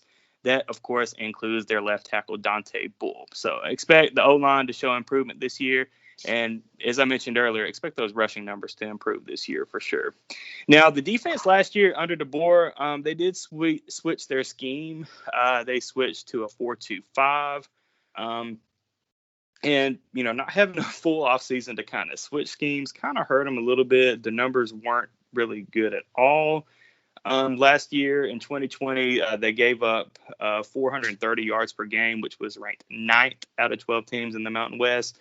Rushing yards, they gave up 212, which was ranked 10th in the Mountain West. And passing, they gave up over 217 yards per game through the air, which is ranked number 6 in the Mountain West. So all just bottom half of the Mountain West. Defense has to show just some improvement this year. The good thing for the Bulldogs is that they do return 10 starters this year. They are really talented up front, the Bulldogs are. Now, the turnover margin last year was 0, which was number 7, bottom half of the Mountain West, so they need to improve on that. The defensive line, and, Phil Steele really hits on this too, on his deep dive into Fresno State, is they didn't match up well against mobile dual threat quarterbacks. So, and, you're going to have to do a lot better against these quarterbacks that are able to scramble around. But good thing for the defensive line is their top guys are back. Plus, they add another Pac-12 transfer from Oregon State, Isaac Garcia and Evan Bennett. Those guys are back, are back this year from the P5 to Fresno. So look for them to add to the talent. Now, real quick note, their linebacker, Aaron Mosby, he moves as a pass rusher to the defensive end position. So hopefully that can help kind of put pressure on those quarterbacks, especially those mobile quarterbacks. and hopefully can improve the run defense, which definitely needs to show improvement this year. Kevin Atkins is back on the line. Defensive tackle, had 23 tackles last year, along with Leonard Payne. Now, at the linebacker position, 5 of their top 6 tacklers returned. Justin Rice, who was, as we just mentioned earlier on, what Baker said, he's with Utah State now. Now, Malachi Langley, he's back. 25 tackles last year and had 2 tackles for loss. Justin Houston, and he's going to be playing the Husky position this year. He had 23 tackles and a tackle for loss last year. They do add Tyson Mava, who was from Boise and formerly of Boise State and FIU. And all reports seem that he had a great spring practice, so expect big things out of him. Now in the secondary, Braylon Lux is back, who's a redshirt freshman, 30 tackles last year and an interception. Safety Evan Williams is back, had 27 tackles last year. Wyland Free back at the cornerback position. Their top 9 DBs returned, and they also had another Pac-12 transfer from UCLA, Elijah Gates. So, guys, let's look at the schedule really quick. The over-under from ESPN was 6. I am going over that. Let's look at the schedule. They open with UConn. They go to Oregon, go to Eugene. Yeah, Oregon's probably going to be a loss. And then you got Cal Poly, which is going to be a win coming. At UCLA, keep your eye on that game. UNLV comes to town, go to Hawaii, go to Laramie to take on Wyoming, play Nevada at home, which is good to get them at home. Go to San Diego State. They host Boise State, host New Mexico, and they end the season November 25th at San Jose State. Guys, I love the schedule. I'm going over the 6, and stay tuned to hear even more good things about the Bulldogs at the end of the episode. But what are you guys' thoughts on Fresno State? I definitely like what they have coming back. To me, if they are going to live up to the hype that I hear you suggesting, they're going to have to do better protecting Haener, in my opinion. Yeah, that offensive line last year, they gave up 24 sacks in the limited games they played. And in the last game against New Mexico, they gave up 8 sacks, 11 tackles for loss. But they gave up 3 or more sacks in 5 of their 6 games. So to me, if they're going to live up to this expectation, they're going to have to protect him better. A lot of that can be helped out if they get a healthy season from Dante Bull there. I mean, yes, he's their left tackle. He's 6'7", 330 pounds. The guy up his last, he is a freaking bull. So, I mean, if you got health up there, I think they can get some things. And there's 2 stats that really impress me about them. I mean, I look at Jake Haener there, their quarterback, and the guy doesn't throw a lot of interceptions, and he still gets yards and touchdowns. That's always key to me. If the guy, if he's slinging it around and he's getting a lot of touchdowns, he's getting a lot of yards, but he's throwing picks every time you look up, I don't really love that guy. But this guy, he takes care of the ball and still gets his production. And the other thing I love, they were number 2 in all of FBS last year with their sack rate. They got sacks on 12.4% of the passes attempted by their opponents last year. That's a pretty high rate. I mean, if you're getting back there to the quarterback that often, you're going to have a lot of success, and I think that they're going to continue that this year. So I do like your over number for them. Nice. I'm glad you guys agree. Well, who wants to take us to Hawaii to talk about those Rainbow Warriors? The Rainbow Warriors. All right. 1 second. All right. All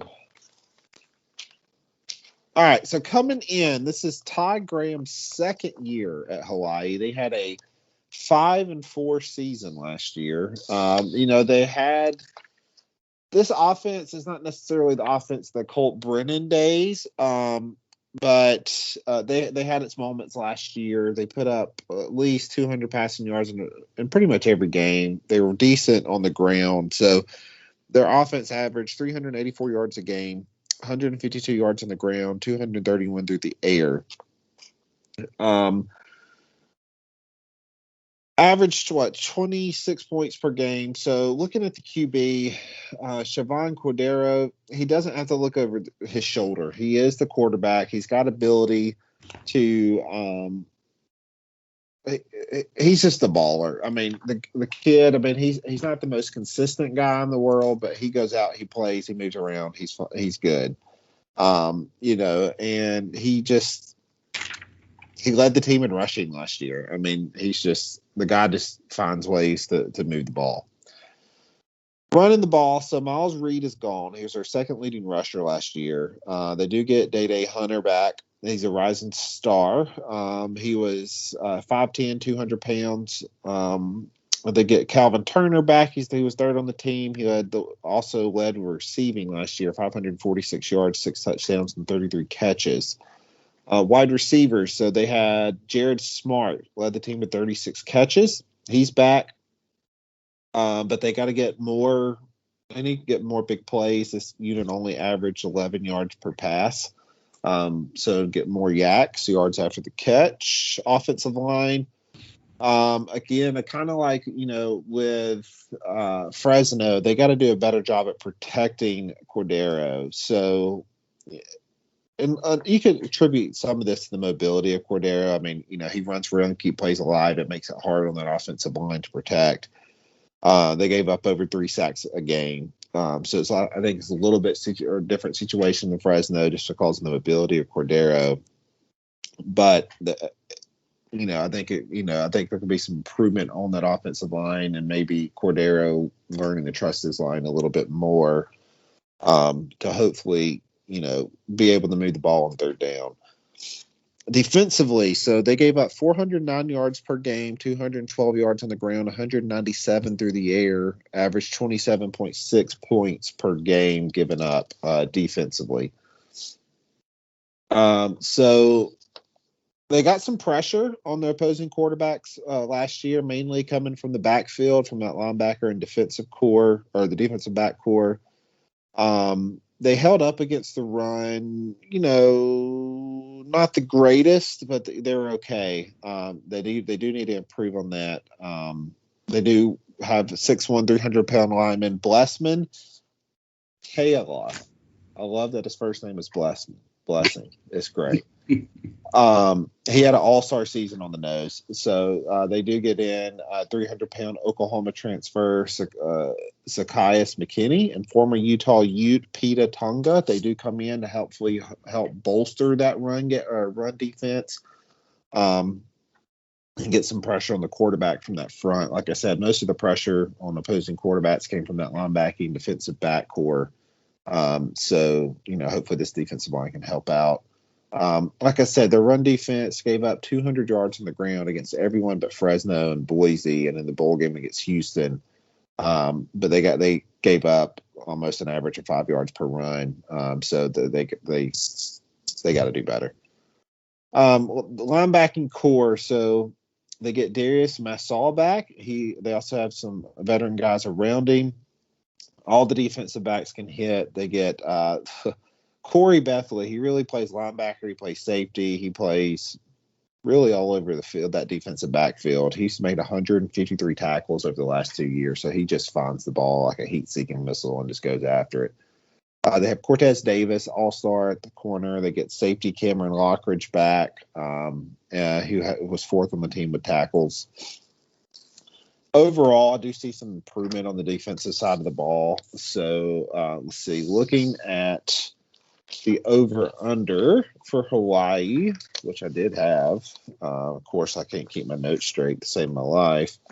Let's see. The over-under was 6 for the Hawaii Rainbow Warriors. Looking at the schedule, so they open at UCLA, then they have Portland State at Oregon State, and they get San Jose State at home, then they're at New Mexico State, then they have Fresno at home. Bye week, then at Nevada, and New Mexico State at home, at Utah State, San Diego State at home, at UNLV, Colorado State, and then at Wyoming. I think that number's about right for them. I think really kind of just looking through the schedule, I think that the key game for them, it really is going to be at Nevada. because after that you still have to play Utah State, you still have to play Wyoming, you still have to play San Diego State. So I think that could be a key game for them that really determines how they finish their season and see if they go bowling or not. But guys, what are your thoughts? Am I looking at the schedule right where they're playing New Mexico State twice? Is that right? They are, yeah. Okay, well that's 2 wins right there. I mean, so 6. So Portland State's a win. You beat New Mexico. I mean, it is hard to beat the same team twice, but more than likely should beat them. So that's 3. Yeah, maybe get. I don't know. I mean, do you think they'll get back to a bowl game again this year?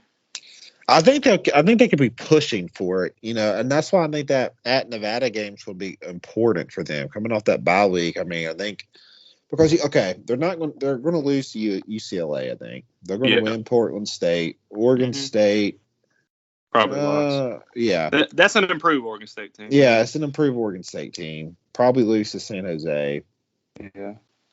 At New Mexico State. Win. Fresno lost. So, so you're looking at, 2 wins, maybe 3 wins in that first. So I think that at Nevada games will be important for them. That, and I think if they can beat either October 30th, if they can go beat Utah State or get San Diego State at home, get one of those, I think they can go bowling. But if not, they'll get below that, I think. Yeah. So I have a question that I think is a valid question. If you recall this year, they're using kind of a makeshift stadium there, and it's going to be by stadium in FBS with a 10,000 seat capacity. 9,000.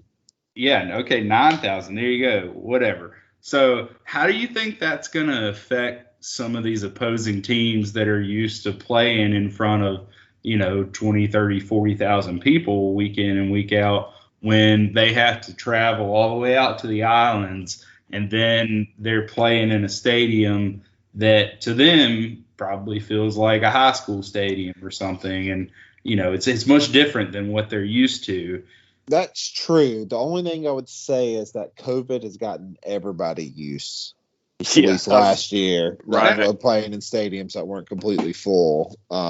So I see your point. If it wasn't for COVID, it'd been, they could they could whisper to each other in the stadium and communicate. Like it'd be so quiet. But I do wonder if it's worth an upset though in a game. I mean, maybe. Oh, I mean, definitely. I mean, for sure. I mean, how many times do you see where home field advantage plays a huge difference in close games? Right. Definitely. I mean, you look at that San Jose State game, September 18th, maybe you can catch them sleeping a little bit. Or even Fresno. I don't know. I mean, I definitely agree with you, and having a smaller capacity, I mean, it should be filled up, if everything continues going in the right direction. You get that 9,000 seat stadium full, it might be a little louder than it was in the previous stadium. So yep. Mm-hmm. Definitely. Well, what's next? Is Nevada next? We are. Yes, Nevada is next. I believe it is, and that's me. Let's go. Roll on the Reno. All right, so the Wolfpack here, they are being led by Coach Jay Norvell. No relation to Mike, for those of you wondering, because I also was wondering and had to do a double take on that. He is returning 10 starters on the offense this year, and that is a prolific offense. So let me tell you, that's a huge deal to have that much production returning on this offense. And that offense is going to be led by a number of guys who are preseason all-conference players. But I think most importantly, we need to point out quarterback Carson Strong. Carson Strong is a stud. There are guys that are projecting him as a first rounder, potentially even top 10 quarterback going in the NFL draft next year. And I mean, it's not out of the question at this point if he has another good season. But additionally, that offense is going to be led by another first-team preseason all-conference guy, actually a few more in that, wide receiver Romeo Dubes, tight end Cole Turner, and offensive lineman Aaron Frost. So you got 4 first-team all-conference guys there, and you've got 3 more third-team all-conference guys that I'll get to here in just a second. That's 7 preseason all-conference players on your offense alone. Guys, there's only 11 players on the field, and you got 7 preseason all-conference players. That's quite a lot. Additionally, going on, third-team preseason running back Toa Tauau, T-A-U-A. I'm not sure if I said that Welcome to my world, buddy. Welcome to my world. Yeah. And wide receiver Elijah Cooks and center Tyler Orsini. So, like I said, a lot of studs there. If you're not preseason all-conference, I mean, what are you doing? You're slacking. Not really. But anyway, they're just that good. They couldn't give the entire thing to every single person on their team. They have the second-ranked offense in the Mountain West in 2020 with the third-ranked scoring offense, the second-ranked passing offense, and the 11th-ranked rushing offense. But that's for a reason. Nevada has their own version of the air raid offense, which is referred to as the Pack Attack. Solid name, by the way. But I'm just telling you, that's the reason why their rushing offense was so bad. They love to sling the rock. And, I mean, hey, when you got players like they do, why not? So, anyway, they'll probably look to keep that up this year. Also, going back to Carson Strong real quick, the guy had an awesome ratio last year. When I look at his touchdown to interception ratio, it was 27-4. Can't beat that. Experienced, deep, and electric receiving core that he's got returning, led by Mr. Dubes there, who had 1,000+ receiving yards in 2019, my bad. And wide receiver Elijah Cooks also returning after going down with a season-ending injury after the first quarter of Game 1 last year. This should help open up both tight end Cole Turner and the other guys there on that receiving core. So, again, should be a lot of production out there. Additionally, a strong offensive line coming back, and multiple running backs are returning, led by Mr. Toa Tua again. The defense returning 9 starters. So, again, no problem with depth there. They were the 7th-rated defense in the Mountain West in 2020. 5th-ranked scoring defense, 9th-ranked passing defense, and the 6th-ranked rushing defense. They're led by preseason first-team all-conference corner Burdell Robbins and second-team defensive lineman Dom Peterson and linebacker Lawson Hall. The D-line should be the main strength of the defense, I would say, this year. And as far as the linebacking core, Lawson Hall does need some help back there to free up the front line in the secondary, because he's kind of been a one-man show, and he's looking to have a little bit of that going on this year. The secondary is hoping to receive a boost, though, a kind of a shot in the arm, if you will, from some transfers. They got Isaiah Asisima from Wake Forest and Bentley Sanders from South Florida there, so they're hoping those guys can help contribute in that secondary.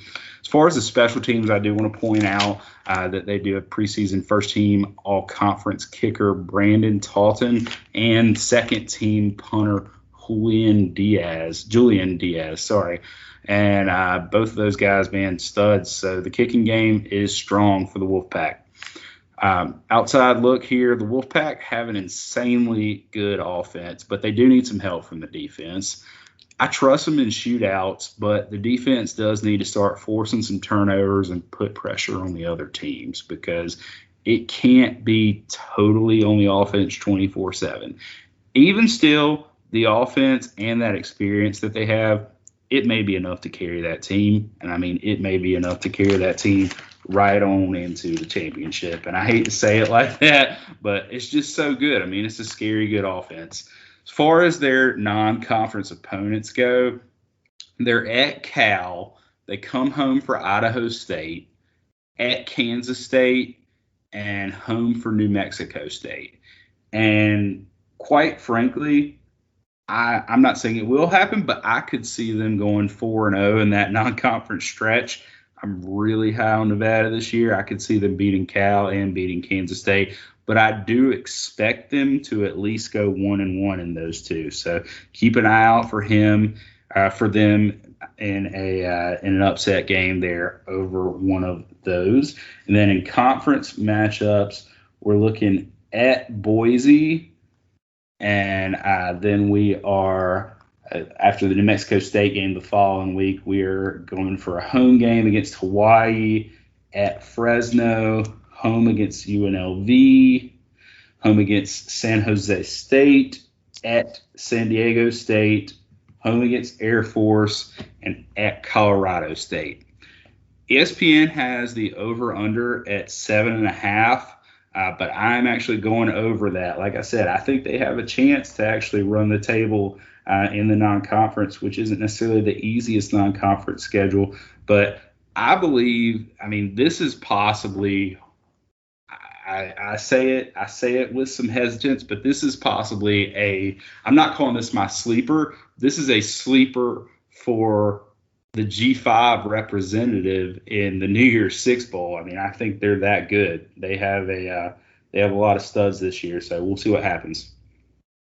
Any take? Yeah, definitely. And I was going to say real quick on that Cal game, the last two times that Nevada has played Cal, Nevada's beat them straight up both times, couple times. So, and going to Kansas State, going to Manhattan. Hell, Arkansas State beat them last year. So why not? This Nevada team is, light years better than the Arkansas State team was last year. So I could definitely, agree with you, Baker, that this is one of those teams that definitely can make a push for that New Year's Six Bowl for the G5. And by the way, you talk about that Arkansas State win at Kansas State. That's another team who had a really solid offense, didn't have like an insanely good defense by any means. So it's kind of an identical mold here, except really Nevada has a more proven offense and, quite frankly, a better all-around quarterback. Definitely. The only thing that does scare me, though, about the schedule is having to go to Boise State on October 2nd. And two more road games, going to Fresno October 23rd, and then going to San Diego State November 13th. So those three road games in conference are going to be tough, but we'll see. Well, all right. I believe next up we're going to go to San Diego State and talk about those Aztecs. That would be me again, sir. So, right on over to San Diego State, as the great Ron Burgundy would say. Led by Mr. Brady Hoke, returning head coach there. If some of you may remember him from his Michigan days. But, hey, he's always been I'd rather not remember those days, but that's okay. Exactly. Hey, he's always been a San Diego State guy at heart. That's where he spent the majority of his time. So, anywho, we focus back to that and take a look here at the offense for them. They're returning 5 starters there, and that is from the 8th-rated offense in the Mountain West in 2020. That's the 7th-ranked scoring offense, 3rd-ranked rushing offense, and the 10th-ranked passing offense within the conference.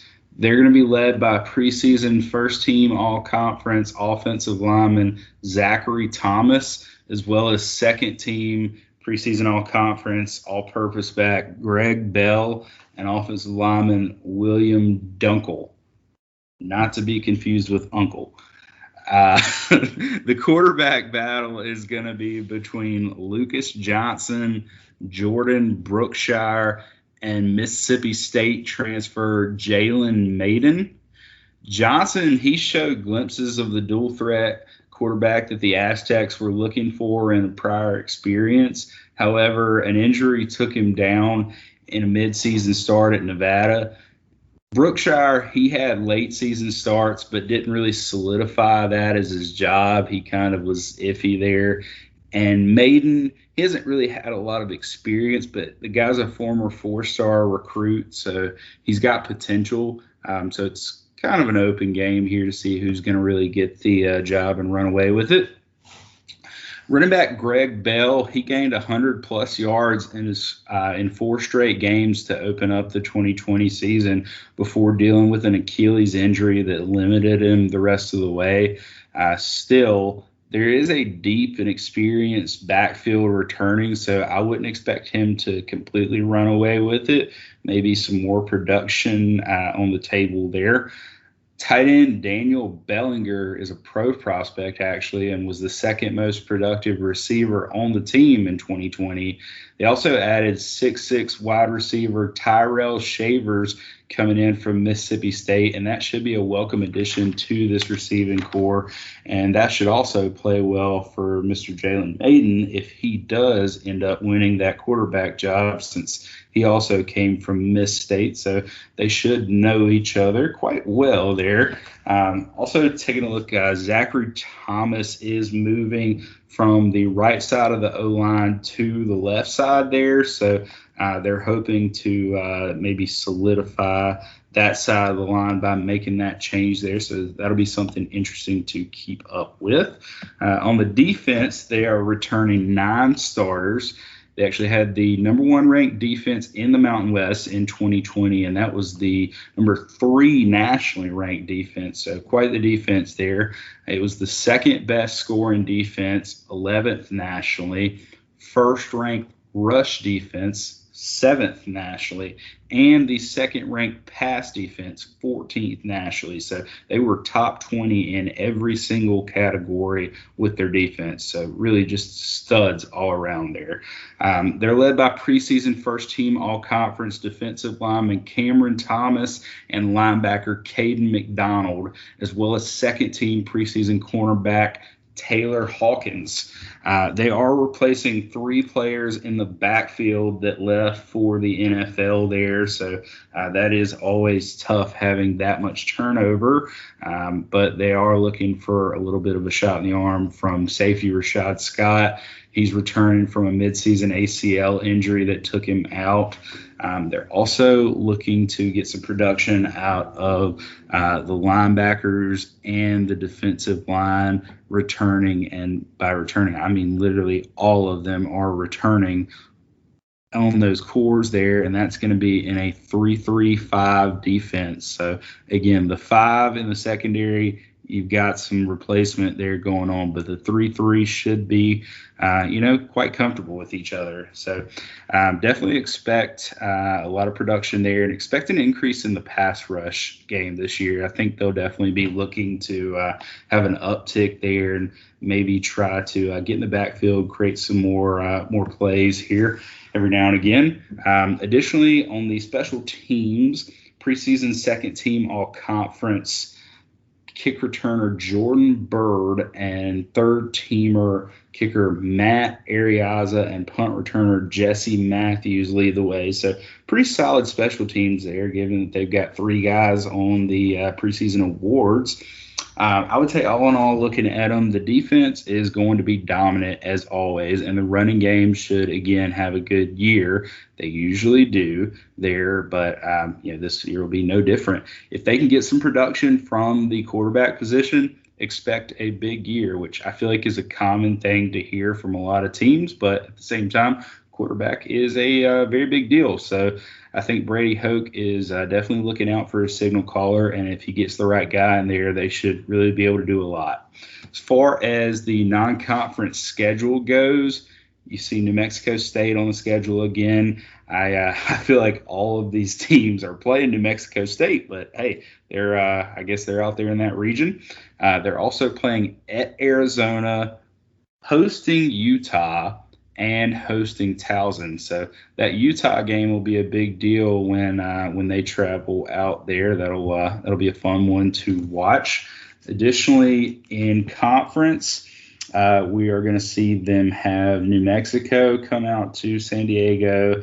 Then we're going to go see them play at San Jose State and at Air Force, back-to-back games. Then come home for Fresno, go to Hawaii, come home for Nevada, at UNLV, and finish off the season at home against Boise.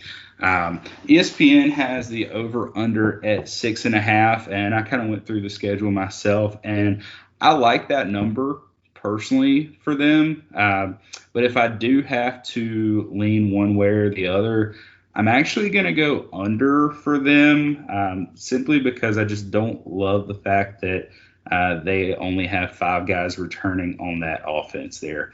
Yeah. Any other comments, guys? Well, I mean, a lot of people do think that San Diego State will contend in the West Division. It is a tough draw for them to get Boise out of the mountain and have to go to Air Force out of the mountain on the mountainside. You look at that Utah game, that is going to be a really, really awesome atmosphere in San Diego for that game. And I think that they have a good shot at getting Arizona the week before in the non-con because Arizona's kind of a Agreed. mess. Yeah. Right now. Right now. But 6.5. I'm kind of leaning more the opposite way. I think that they can go over that 6.5, especially if they're able to get that Arizona game of the non-conference. But it is going to be tough to, like I said earlier, Air Force and Boise out of the mountain, but also having to go to San Jose State. But all those other games, you get Nevada at home, which is a plus. The other games are winnable in my opinion. So I definitely, kind of like that over 6.5. Even though Nevada and Boise are both at home, I don't feel like they have the offensive power to keep up with Nevada. And although their defense can slow them down, I don't feel like they can slow them down enough. Boise's kind of a tricky one just because I guess it really just depends on how their season goes there. Right. I think a lot of it's going to depend on how they do against the 2 Pac-12s. If they pull out that Arizona game, that's going to help them a lot. Definitely. And I think that they're a good matchup for that Nevada team just because of the rushing attack, with Greg Bell that you just mentioned, Baker. I mean, they're able to kind of ground, kind of slow control down. Control the ball, keep, Nevada's offense on the sideline with Strong and company. And I mean, they nearly beat them last year. They lost 21-26. But this year in San Diego, that game right there could very well determine the West Division. But it does, kind of stink that they draw Boise and Air Force out of the mountain from the other side. Yeah, it's a tough draw. Oh, yeah. Well, all right. I think we're going to stay. San Jose. There you go. Yeah. Defending Mountain West champs. Defending champs, San Jose State Spartans. I did get to see them one time in person when they played Alabama. We don't have to talk about that score, but it that was a different time for that. Different time. Different time. Now look at them. Brent Brennan coming into his 5th year here, and he's got 19 starters coming back, 9 on offense, 10 on defense. Let's see. So they had their offense was pretty strong last year. They averaged 431 yards per game, 29 points per game. They were kind of more effective controlling the game. They didn't have to go all out full throttle. But they're, now they, with 9 starters coming back, they have a chance to build upon that. So starting to the quarterback position, they get Nick Starkel back. He was a transfer over from Texas A&M. Then he went to Arkansas. But he's back for another year. He hit 64% of his passes for 2,100 yards, 17 touchdowns, 7 picks. They have a more mobile guy in Nick Nash as a backup. So that should be a solid QB room. So the guys they're throwing to, kind of a little bit of a concern. So they do get Isaiah Hamilton and Jermaine Braddock back. And then they also get Derek Deese as the tight ends, but they're losing their top receivers in Trey Walker and Bailey Gaither.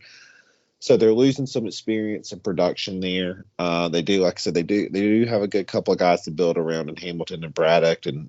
But I would probably circle this as the biggest concern on the offense. Running back, so they get Tyler Nevins back. He averaged almost 8 yards per carry last year. He had 515 yards and 5 scores. And then they get Kyrie Robinson. Also, all 5 starters are back on the offensive line. That allowed just 8 sacks. And, let's see, on the ground last year they averaged 133 yards on the ground. I could see them really building upon that this year. It could be, their production could be better, and I think it will be. Moving over to the defensive side. So, under Brent Brennan, their defense has been improving. The pass rush was great. They allowed just 346 yards last year, 20 points per game. A lot of people talk about that bowl game against Ball State. They did have like a big COVID outbreak. And so, that's kind of like an outlier game. But the defense held their opponents to pretty much 20 points or fewer in every game except for that Hawaii game. They get 10 starters back on this defensive side of the ball. So I do see a big, a step forward building on the success of last year. So starting on the defensive line, they have a great defensive line, starting with Cade Hall and Vilimani Fehoko. Again, apologies. I know I probably didn't say that right. I know, I watch these guys play, but I can't pronounce their names. Those two combined for 16 sacks and 24.5 tackles for loss last year. Linebacking core also returns. Everybody in that core returns. Kyle Harmon led the team with 78 tackles last year. He's back, so it should be a solid linebacker unit. Defensive secondary, they do lose Trey Webb from one safety spot, but they get Trey Jenkins back. They have good size in this unit, and if they can find a good replacement for Trey Webb, I think it'll be a solid group. Overall, hopefully they'll get a little bit more out of this running game with all the offensive linemen coming back. Looking at the schedule, so they start out with Southern Utah, then they go to USC. Then they have a bye game before they go on the road, or a bye week before they go on the road to at Hawaii, at Western Michigan, to come home to New Mexico State, then at Colorado State, then home with San Diego State, at UNLV, home against Wyoming, at Nevada, Utah State, Fresno.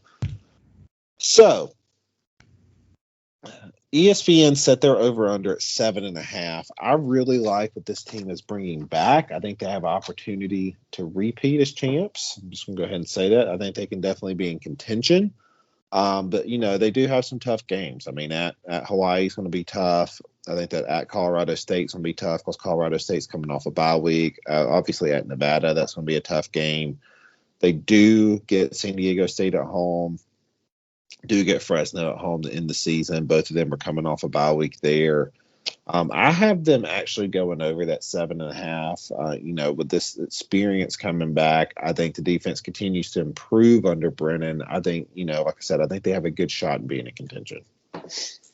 They avoid Boise too. So. Yeah, they avoid Boise. The thing with San Jose State this year is, coming off of a hell of a year, this past year, 7-1, winning the Mountain West Championship, being ranked in the top 25. I do think that, with Nick Starkel coming back, like you mentioned, Josh, I feel like they're going to have another good team this year. But this is the kind of thing where you go from being the hunter, to the hunted. Like a lot, maybe a couple teams kind of slept on them last year, with the COVID thing. But I mean, they're going to have a target on their back this year. And I mean, you do mention you don't have to play Boise out of the mountain. You have to go to Nevada. That's going to be tough. But you get San Diego State at home. You get Wyoming at home from the mountain. You've got, Fresno at home. So the schedule does kind of set up fairly well. And in the non-conference, man, I hope they can get USC. That would be super awesome to see them beat USC. Awesome. And that would pretty much end things for what's his name down at USC. Clay Helton. Yeah. But I mean, you got to go to Western Michigan, which is going to be a tough MAC school. They're always a tough down there in Kalamazoo. But I don't know, Josh. I'm kind of with you. I'm kind of leaning towards going over on that. Yeah. But they are going to have a big target on their back this year, so we'll definitely. That's a very solid point. No, absolutely. have to see what happens. Though, so he shouldn't get too shook up. He's been around the block. I'll give him that. Literally been around the block. He's been everywhere. I feel like. Yeah, he's been there for a long. I mean, well, not there, but he's been in college. Yeah. Well, all right, guys. I think I'll take us to the final team in the West, down to Las Vegas, to the UNLV Rebels. Second-year coach Marcus Arroyo, and going back to what we mentioned earlier, this is really going to be his first full season due to last year being a mess with COVID and not having a full off season and not really knowing, hey, are we going to play a season? Are we not going to play a season? Yada, yada. But, this is going to be a long rebuild. I'm not going to, I'll just be very blunt. This is going to be a long rebuild down in Las Vegas for Arroyo. And I think he knows that. And honestly, you look at recruiting's going really well so far for UNLV and for Arroyo. Like you look right now, they're number 3 in the 2021 class right now out of the Mountain West. So just killing it on the recruiting trail. And unfortunately, I do see this year not being a great season, but I mean, hey, you were 0-6 last year, so really there's only one way to go and that's to go up. You look at the offense last year, scoring offense, they averaged 17.3 points per game, which was next to last in the Mountain West. Yards, the average total 330 yards per game, which was ranked 10th in the Mountain West. Rushing yards, 144.7 yards per game, ranked number 6 in the Mountain West. Passing towards the bottom again of the conference, ranked number 8, only getting 185 through the air per game. Now, at the quarterback position, Max Gilliam won't be back. He will not be back this year. He decided not to use his extra year of eligibility. But there is a quarterback, Justin Rogers, the former TCU transfer. He's probably going to battle it out with the freshman Doug Brumfield. They'll battle it out for the QB position. Last year, Justin Rogers completed 14 passes out of 22 for 161 yards and a touchdown. And Broomfield only 9 of 21 for 151 yards last year. Now, at the running back position, Charles Williams is back. He had 116 rushing attempts for 526 yards and 4 touchdowns last year. Had kind of a down year, just under the new system at UNLV that they ran last year.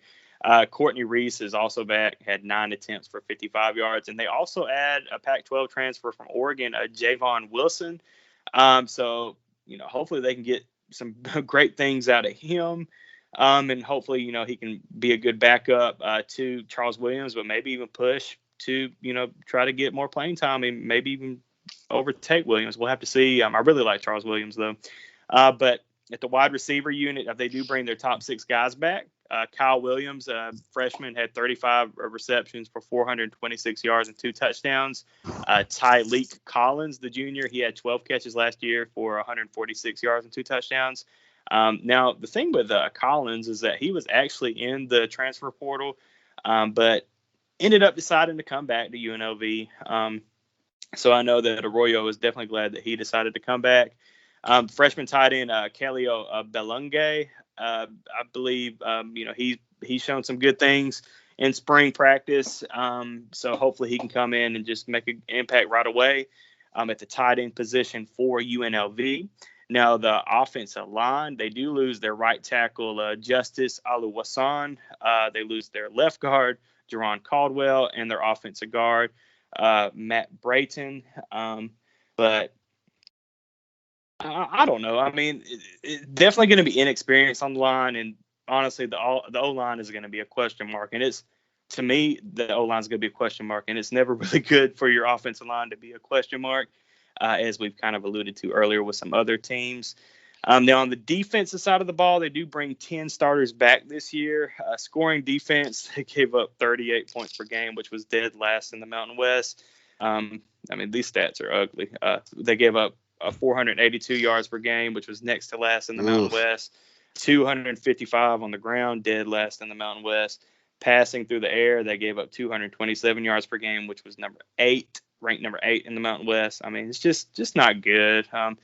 D-line, luckily, they do add a couple Pac-12 transfers on the line. One of those being from USC, Connor Murphy. It looks like they are going to be moving or changing schemes on the defense this year. It looks like they're going to go to a more 3-4 scheme this year on the defensive side of the ball. And a lot of people are pointing towards true freshman Nick Demetrius being really good on the defensive line for the Rebels. Now, the linebackers, they had Arizona transfer Kylan Wilborn. Adam Plant and Jacoby Winman are going to move from the defensive end to the outside linebacker role, of course, since they're changing scheme to a 3-4. Winman last year had 39 tackles. Plant had 31 tackles last year. And Aaron Lewis is going to be moving over to play cornerback this year. Now, speaking of cornerback in the secondary, they're going to go from 0 returning starters to 3 starters this year. So Oliver Everett and Greg Francis hit the transfer portal, but Noah Williams is back. So, I mean,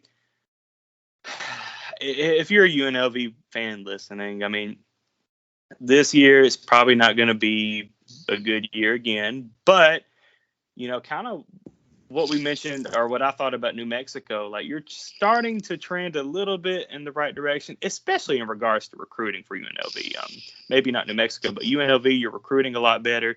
Arroyo seems that he's maybe starting to, get really comfortable on getting the talent in here. So look for big things, hopefully, in the next few years. The schedule, I mean, your FCS opponent is Eastern Washington, which was in the FCS playoffs this past year. So it's a really good FCS team. And let's face it, UNLV has not had the best of luck against FCS opponents. I mean, if you go back a couple years where they lost to Howard, just not the best of luck with FCS teams. But now you're playing a really good FCS team. You have to go to Arizona State. Yeah, I know that program's in turmoil right now. But it's probably going to be a loss. You get to play Iowa State. I mean, that's going to be hard. I mean, you get to host them in Las Vegas, so that's going to be cool. But more than likely going to take an L there. Have to go to Fresno State. You got to play in San Antonio, play against UTSA. And if you guys listened to our episode last week on Conference USA, we all expect great things out of UTSA again this year. So that's more than likely going to be an L. You get Utah State at home, October 16th. You've got San Jose State at home. You got to go to Nevada, to New Mexico, host Hawaii, host San Diego State, and go to Air Force. Guys, the over-under is at, I believe ESPN has it at 1.5. This is going to be terrible to say, but I'm going to go under 1.5. I feel terrible, but honestly, I don't think they can beat Eastern Washington. And I know that sounds really bad to say that, and I hope, please prove me wrong, UNLV, and beat Eastern Washington. If you beat Eastern Washington, then you just got to find one game somewhere else. I mean, maybe you can get New Mexico or, somebody. You're not going to beat Arizona State or Iowa State, but, guys, I'm going to go under 1.5 because I'm not confident they can get their FCS game. Thoughts? Yeah, I mean, I can't disagree with you. Maybe I should just leave it at that. I'll keep the optimism rolling and at least say that I do feel like there is a lot of positive things coming in their future. I mean, they had the Mountain West Freshman of the Year this past year with Kyle Williams. You've got the number 2 recruiting class in the Mountain West this past year. A lot of transfers that have, came in and have some eligibility left, and a new coach that didn't, he didn't have an off season to evaluate his team last year and make those changes. So, I mean, hey, they've had some time now to take a look at his team, see what he's got, have some practices in the spring, and he's going to get some more here in the fall. And okay, you make those changes. You've got some different players. You've got some young proven talent. What do you do with it? Hey, maybe something comes of that. So hang your hat on that and, look forward to the season because that's why we play the game.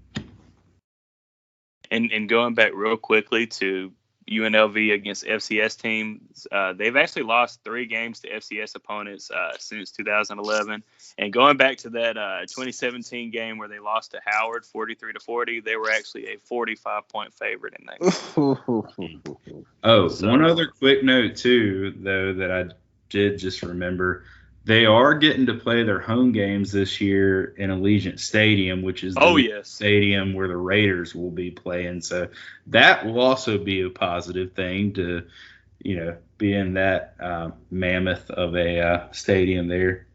Hey, that definitely helps with recruiting, right? And also being in Las Vegas. Oh yeah. Mm-hmm. Yes. Well, all right, guys. Well, that wraps up all of our team previews. So now it's time to get into our sleeper or dark horse, whatever word you want to use, picks for the Mountain Division and West Division. And I guess I'll kick us off. In the Mountain Division, so I originally had Air Force as my sleeper, but I think I'm going to change it to Utah State. So I'm going to pick Utah State as my sleeper in the Mountain Division. And in the West Division, I think I hinted towards it a little earlier, but I'm going to pick Fresno State as my sleeper in the West. So I'll go next. So in the Mountain, I too have Utah State. I think they're going to turn some heads this year. I have them as my sleeper in the Mountain, and then in the West. I mean, I don't know if you can call San Jose State a sleeper, but I think a lot of people have Nevada kind of pegged to win the West. But I was going to go with San Jose State. But if I had to pick a second one, I would go with Hawaii. Ladies and gents, I'm taking it off the wall, and my sleeper in the Mountain. I'm dialing up Albuquerque and calling the New Mexico Lobos. Come on. I like them. Like I said a while ago, look, Terry Wilson, you got him in. He's surprisingly productive, and he's a guy that takes care of the ball. And I think that's a lot of what they need. Like, don't turn the ball over. Be somewhat productive. Don't do anything too crazy, but be somewhat productive. Like, they get that pass rush, and that'll help even more. I don't know that they'll get that, but I don't think expectations are huge, and I think Terry Wilson's going to lead them to a bowl game this year. Whoa. That's me. Well, they definitely ended last year in a strong way. So yeah, and in the West, I'm going just like you guys, Fresno. Fresno, I looked at them last year. Their offseason, it was hindered more than really anyone else in the conference by COVID, and it didn't help that they were bringing in a new coach at that time. You combine that with the fact that they're returning 18 starters, including a quarterback that threw for over 2,000 yards and only threw 5 interceptions. I like their chances at improving based off of that. Nice. Baker, do you want to go ahead and give us your championship prediction? I sure can. So I'm actually going with Nevada against Boise, and it was tough for me on Boise, but I do still think they're going to make it. Again, I'm not huge on them. I wouldn't be surprised to see someone top them this year. But regardless, as you could probably tell, I'm taking Nevada to take the crown home. Nice. Josh, who do you have? Man, I mean, I hate to say the same thing, but it's the same thing. I do have Boise versus Nevada in the championship game, and I do have Nevada coming out on top. Nice. Well, I do have Boise coming out of the Mountain, but out of the West, guys, I've got Fresno State getting to the championship game this year. And I know that's probably going to blow a lot of people's minds, but I just really like Fresno. I mean, Baker just, mentioned, and I mentioned during my preview, I really like Fresno State, and I'm gonna get a lot of hate on the boards, but I actually like Fresno State. They just got such a tough schedule. They do, but I mean, you get Boise at home, you get Nevada at home, so you got your tough games at home in conference. I mean, yeah, you got to go to San Diego State and finish at San Jose State, but I just really like this Bulldog team, and in fact, I think Fresno State wins it all this year. I think they beat Boise in the championship. Oh, wow. So in general, I think the West is just a really strong division this year. It is. Yeah. Absolutely. it is. Nothing would surprise me. I mean, we've talked about San Diego State, San Jose State, Nevada, of course. I mean, it's loaded, but definitely can't wait to see how things shake up. And guys, we were over 2 hours again, so I hope you guys. I hope you guys listening stayed with us. Looks like we're gonna get right around that 2.5 hour mark. But thank you guys as always for listening, and we just ask that if you liked us, just make sure you subscribe on a platform, whether that be Apple Podcasts, Spotify, iHeartRadio, Google Podcasts, wherever. Just make sure you hit that subscribe or follow button to make sure that you get our episodes come automatically to you, to your device on that platform. And also, please help us spread the word about the G5 Beat. We only talk about Group of Five football. We love college football, but we really love the Group of Five. So just please help us spread the word. Follow us on Twitter at the G5 Beat. But Josh, I'll let you close us out as usual. Thanks, bro. No, this was a good conversation. I can't believe we actually spent 2 hours talking about this conference, but I really enjoyed it. And, I'm looking forward to talking some action next week.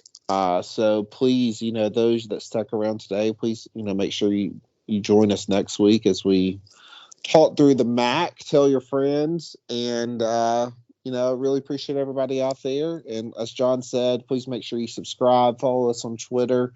Feel free to leave us reviews, comments, thoughts. Happy to take those into consideration. So other than that, Baker, John, it's been fun. We'll see you guys later, and peace out, everybody.